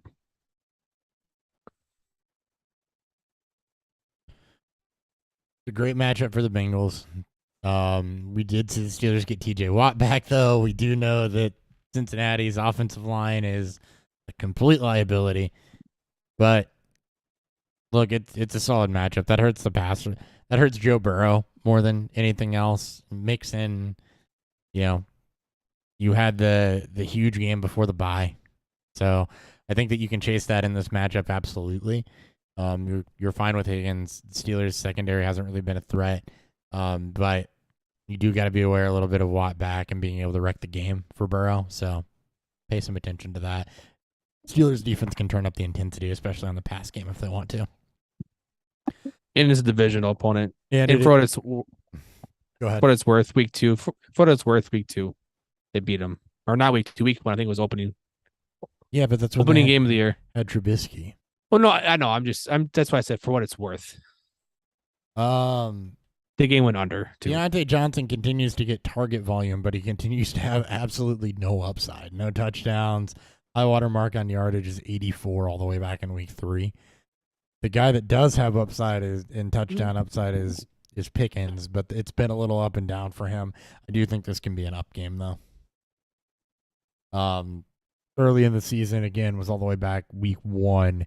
Did have just 3 yards, but that was week 1. George Pickens, he's acclimated to the NFL now. So And watch his number 2 target guy leave. Yeah, so it's been up and down, but I think you can play both Pickens and Johnson. Pickens is going to be more of a pure upside play, where Johnson is going to be more of a pure floor play. You can combine them into one receiver, you have a superstar. Pretty I much. like it. Yeah. We got a question that wraps into this game. Okay. Perfect. Cole Kmet or Pat Frymuth? That's a really interesting one. Komet has been trending the right way, and he's absolutely had huge touchdown upside. Frymuth has been relatively safe all season, but it's kind of the other thing where there's been no upside. It's been He's got been got all one floor. He's touchdown got this one year. touchdown. The target Yeah. volume's been there. The yardage has generally been there. To me, this is one of those questions that it depends on what you need, and that's hard to know on a Thursday night. But based on the matchup in projections, if I just need a tight end that's not going to kill me, I'm going to go for Highmuth. But if I need upside at all, if I need to gain points on somebody in the standings for tiebreakers, I'm going Komet. So I'm probably going Komet in about 75 to 80% of all situations where I might be in this. 100% commit. For you? Yeah. Upside Yeah. in game script, upside in game that he's playing in, and he's basically And become trending the right way. Frymuth. Yeah. Yeah, Ride the hot there's streak. there's no reason I would play. There would be no situation I would play Frymuth over Quebec this week. Nope. They're Nailed it both on that one, Dan. they're both good plays too. I'm Unanimous- not saying they're bad play. And I think that's more what I was going for. Is there are some Yeah. scenarios where maybe you could justify Frymuth, but we're all It's Komet. It's tight and play the upside. Yeah, like well, it's not yeah. it's not Travis Kelce. Like Don't go safe. or Mandrews. Just play Go for for- upside. Yep. Yeah, go for broke. All right, So Komet all around. Ryan, DFS. Hayden Hurst. I like him because with TJ Watt being back, that Steelers defense is gonna be like, wreaking havoc on Joe Burrow, like we've already said. So I feel like Hayden Hurst with Jamar Chase still out being that safety blanket for Joe Burrow here going in the game. So $3,500, not a bad play on that one. But Not now you're bad gonna at all. start the same plays. Start the same place. All right. 2 games left. Sunday Night Football. Chiefs at the Chargers. Chiefs, 4.5-point favorites on the road. 51.5 is the game total, which would put it at the highest game total on the week. Chargers are getting healthier. Mike Williams supposed to be back. They lose Gerald Everett, though. And the state of that team is always just on their massive IR list. Chiefs also banged up on their side of the ball, though. Miko Harmon's on the IR. Juju has not been practicing all week. I would expect him probably be trending towards out. But Chiefs have just found ways to dominate with this receiving core, regardless of who's been healthy post Tyreek Hill. Give me the Chiefs to cover. I'd probably lean the under. It's a lot of points. And while the Chargers offense is getting healthier, Chiefs also have a very, very good pass rush. And their defense has been playing strong lately. So I'd take the Chiefs to cover and lean the under. Yeah, Chargers offense is getting healthier, but they're not healthy yet. And with this being a Sunday night game, that gets a little tough to predict. Mike Williams' value, 1, does he play? 2, does Keenan Allen play? That completely impacts it with Allen practicing. You're going to want to pay close attention to that on Friday and Saturday and how they end up classified, if there's certainty around them or if they end up as game time decisions. The matchup is good for both of them. You got to come down to, can they go? If they go, you start them. Because the Chargers are going to have to do whatever they can to keep up with this. No Gerald Everett. Donald Parham, I believe, is healthy. Next guy up. We've seen some productivity out of him in the past and can absolutely do that in this matchup as well. Same with Eckler. This is a game that you want to target. Even on the Chiefs side, running MVS and Tony, who are likely going to be the two that have to fill in, I'm still pretty comfortable starting both of them. Again, they're upside plays, but there's a lot of upside to be had there. They just went out and traded for Tony. He caught the touchdown. We've seen MVS show some flashes. So there is for sure upside there. The Chiefs running game continues to be a mess. That's an avoid. But as far as the 2 fill-in Chiefs receivers, they're both capable of doing something, and they have a quarterback that's capable of utilizing them, and they have an offense that's used to utilizing the types of receivers that they are. You absolutely go for that. And for the Chargers, again, watch the health of Williams and Allen, because that's going to determine what you actually can do there. Totally agree on that. Yeah, the whole Chargers is hard to know who to play there because you don't know what the stats of Williams and Allen are going to be. But the funny thing was, looking at the DFS side, Kadarius Toney is 5,400 and MVS is 4,700. So it's funny watching the Toney go up and then MVS kind of stay down. But I still like MVS just for that long shot of go for broke play of going deep, just because that secondary is so easily burnable that I think MVS will actually get a deep pass and hopefully a touchdown. But I'd definitely be looking to stack Mahomes with Kelsey as a nice Sunday night stack. It's what you pay up for. Yeah. Oh yeah. Big time. Yeah. Mahomes is 8,300 and then Kelsey is $8,000. So you're over 16 grand already wrapped up right off the bat. So right. I mean, that's again, you got to get cute after that. That's when all their production comes from. That's why you pay up for it. It says in a spread them out team. All right. And Clyde Edwards-Helaire finally dropped below $5,000. So I mean, he's a cheap option, right? If you're gonna go heavy Chiefs in the showdown slate. Yep. Not a bad option. All right, we got a couple questions before we wrap up with the final game Monday night. Eric wants to know. He lists 4 receivers. We got to pick one to sit because he wants us to pick 3 to start. Amon-Ra St. Brown, Scary Terry, Michael Pittman, and Gabe Davis. You got floor, you got upside, you got floor and upside. You got everything here. So pick one to sit. Amon-Ra St. Brown, Scary Terry, Michael Pittman, and Gabe Davis. I usually start. I'm not going to start this time. I'm gonna say Pittman. I'm going to sit Davis. I'm going to sit Pittman. Yeah, I figured you guys would both be. For me, I guess I'm the odd man out. Because you hate Gabe Davis. No, I don't. I actually don't hate Gabe Davis. I don't know if this is a game that they're going to need him in anyways. We do this every week. Every week, yeah. And half the time I'm right and half the time you're right. We do this every week, though. And half the time, Davis puts up wide receiver in 1 week, and half the time he is utterly useless. So I always know when Davis puts up a game because all I see is I get the text message, "Hey Dan." No, I it's that, and it's the FF writers chat, which is Even they're all better. Oh yeah. cock holding Gabe Davis in their mouth, but it's okay. I still love mention Gabe. the FF face off in like weeks. By the way, we're presented by the FF face off. That's fine. Sorry, I keep forgetting that.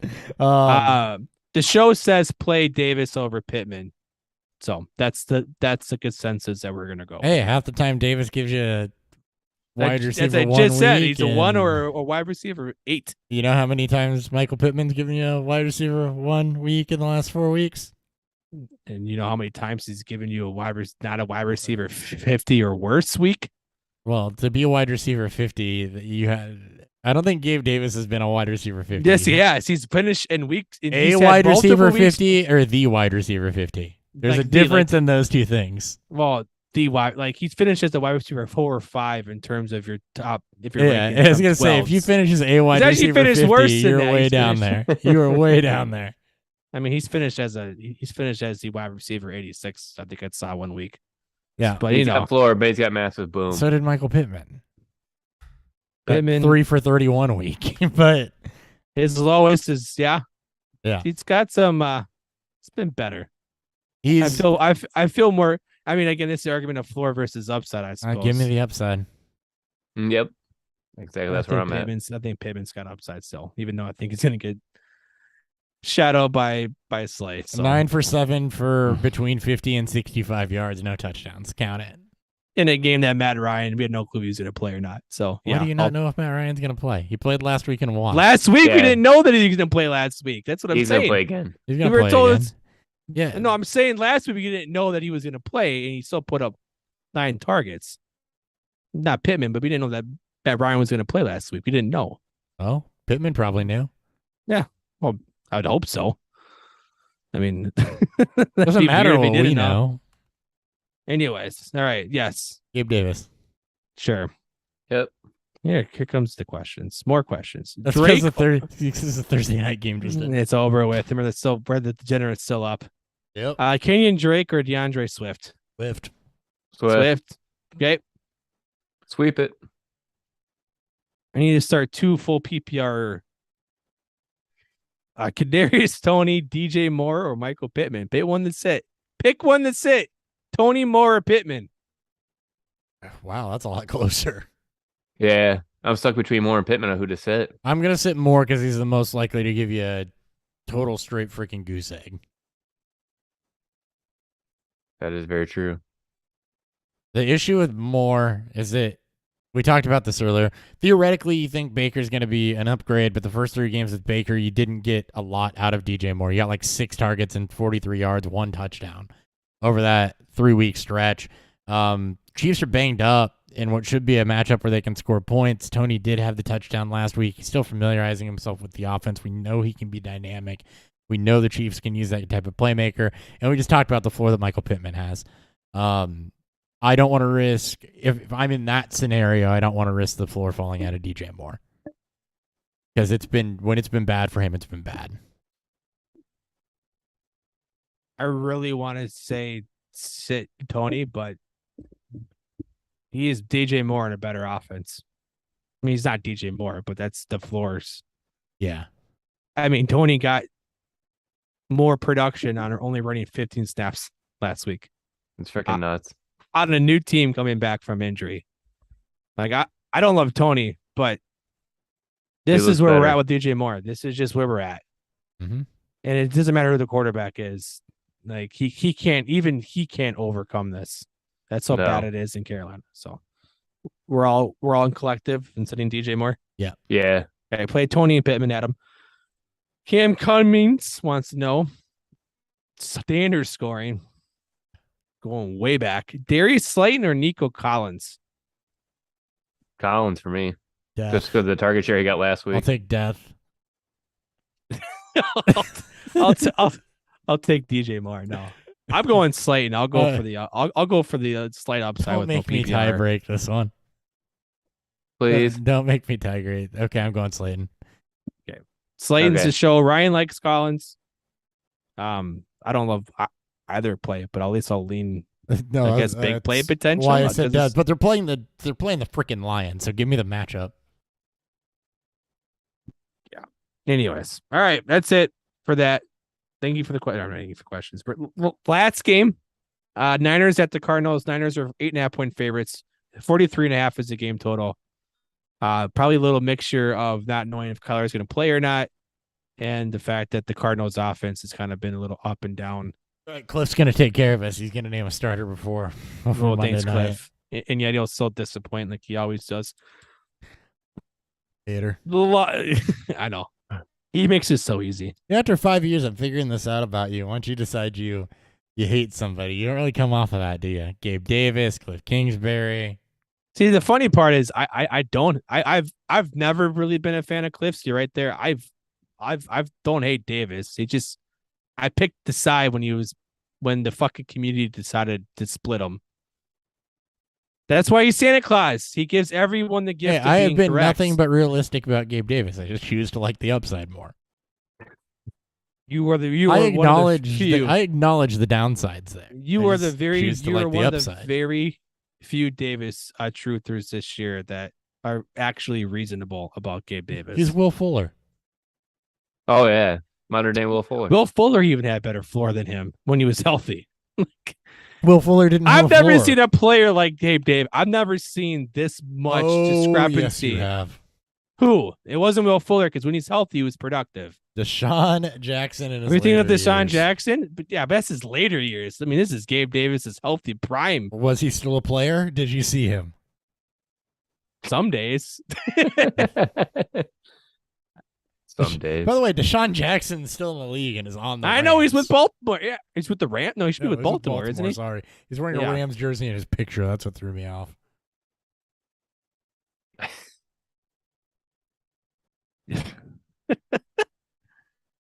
Adam just asked if Ben Skoranek is the number one receiver in the Rams. Adam, go back 2 hours ago when we talked about I have not collectively disliked the player so much because of you two. God. This is like worse than me having to hate Gabe Davis because So, you can't pick the median against The him. answer is I'm not going to sit here and bullshit you and pretend to know. We don't know. We don't don't know. We don't know. We think it's probably going to be Robinson, and I actually think Higbee gets the biggest bump out of this. That's what I think, but I don't feel confident in any of that. No. Robinson's the number one receiver. Doesn't mean he's the number one player in scoring points. Yeah, and it He's could the focus of that offense. It could be Skoranek. It's not Van Jefferson. I can tell you that. He's not Skoranek's- stepped into any of yeah. these. No. So Skronek's not going to command top coverage. So in theory, it's going to be him or Robinson. Yeah. Robinson. Yeah. where I, I'm at. I see where you're going. Robinson should You know what I mean? theoretically be Yeah. the one draw top coverage. If they don't create mismatch with him, Skoranek and Higbee are going to be the two that benefit. All right. Niners, Cardinals. I'll repeat. 8.5 for the Niners at or away. 43.5 game total. I'm not betting this game. I have the spread's a bit too high. The Niners can easily win this game, but late heroics by Murray you can get some backdoor cover here with this. Yeah, in the game total, I need to know if Kyler's playing or not. So at this point, I'm not making a decision on it. And Adam just asked if he should drop Madison for Ben Skoranek. Fuck it, why not? Yeah. I'd probably stash Madison as we get closer to the playoffs, but that's just more strategy than one for one player. Yeah, I mean, you're basically holding Madison. Yeah. As you get closer to playoff season, it makes more sense to hold on to elite handcuffs, just in case. That's true versus taking the dart throws. Yeah, I don't think Saronic's gonna do enough to overtake. Like maybe he's more productive, but by really how much? And is his upside higher than Madison? If Madison or if Cook is to get hurt, Yeah. that's No. how I approach it. And the answer is no. 49ers Cardinals to run through this one. You're getting fuck it, it's chalk. I don't really know what else to say. Elijah Mitchell and Christian McCaffrey saw split work. That surprised me. That's so fucking infuriating, man. Ugh. So Fuck John Lynch. I guess you can play them both because that's incredible. Trade 5 draft picks that split a backfield. Yeah. Fuck. What the fuck? I was not expecting that at all. I thought that Mitchell was just buried and then he suddenly has some value. That's Oh my god. This is a matchup where that value plays. Just saying. Debo Samuel's been pretty really iffy. That's maybe a fade. I like Ayuk this week. He's emerged a year later than everyone thought he was going to, more or less. I mean, he basically was Debo his rookie year, and then it flipped back to Debo when healthy, and now that they're all healthy again, Ayuk is actually they're ruining this whole thing for they ruin everything for us. Ayuk has been used as a receiver this year, which is Yeah. why there's benefit, and Debo's pretty much like we saw the end of last year. He's got to be still hurt. Like there's got to be some report that we haven't seen that he's got to be banged up. Like, in what world would you not maximize, Debo's like skill set? Yeah, I don't know. It's because been and now they traded for McCaffrey, which again, the last 2 weeks have been relatively good for Debo. So yeah, but it's a good matchup. So yeah, fuck it, play him too. The Cardinals side of this, you just lost Ertz. We talked about McBride already in the show. It was like 2 hours ago though, so McBride's the backup there. You Ryan's really, like, it's this whole century ago. really need a YOLO play. So yesterday's news. Keep an eye on Hollywood. Even if Hollywood is back, I would want to wait and see that a little bit more. And how that's going to work with him versus Rondale Moore with Nuke in the offense. Really just Hopkins and Connor should have the majority of the backfield. Boom. I like Kittle because anytime anyone plays Arizona, you always start the tight end. So Kittle 5,400 guarantees fire up start. And then everything else is pretty much like Hopper said, as a chalk play. Sorry, If you can fill him in, fit him in. I just assume you're starting Kittle at this point. That's why I didn't say him. Well, yeah. Well, no, Yeah. he's also 5,400, and they're going against the worst against the tight end position. Yeah, it is the worst defense against the tight end position. So Right. That's my favorite play. That's the show. Thank you guys for the late questions again, and we appreciate it. And don't ever feel bad about asking us questions. That's what we're here for. I actually It's fun. enjoy that more than probably any other part of what we do in season. So Yeah, it breaks up the same game script that we use. and it allows Dan and I to have a weekly argument about Gabe Davis. Because there's always a fucking There's always question about Gabe there's Davis. Always a Gabe Davis. If question. it's not Thursday night during recording, and it's It'll on be Sunday morning. Oh, Yeah. God, I want to And be then- on his side. Just let me be on his side once. I Ben mean, I can Skoranek is fuck making his Ben, way up there. fuck Ben Skoranek. Oh, we're gonna have a lot of Ben Skoranek this week. Yeah. Oh yeah. There's gonna be I a know. lot of Ben Skoranek. Fuck Ben Skoranek. Love Ben Just don't- Skoranek. Don't play anybody. That's a low game total game. Both offenses. No, just don't even play it. Big B. Pretend it doesn't exist. Higby, because he's a tight end, and Yeah. we're missing some. That's Sing it. it a lot. That's it. That's the show. We'll see you Yeah. guys Sunday. Thank you. See ya. Dan's closing the show. He doesn't even do social media. Stealing my job. Oh, Dan's still here. All right. Welcome back, Dan. Did Dan leave? He's like, that's the show. And I said, see ya. And he's still here. Still here.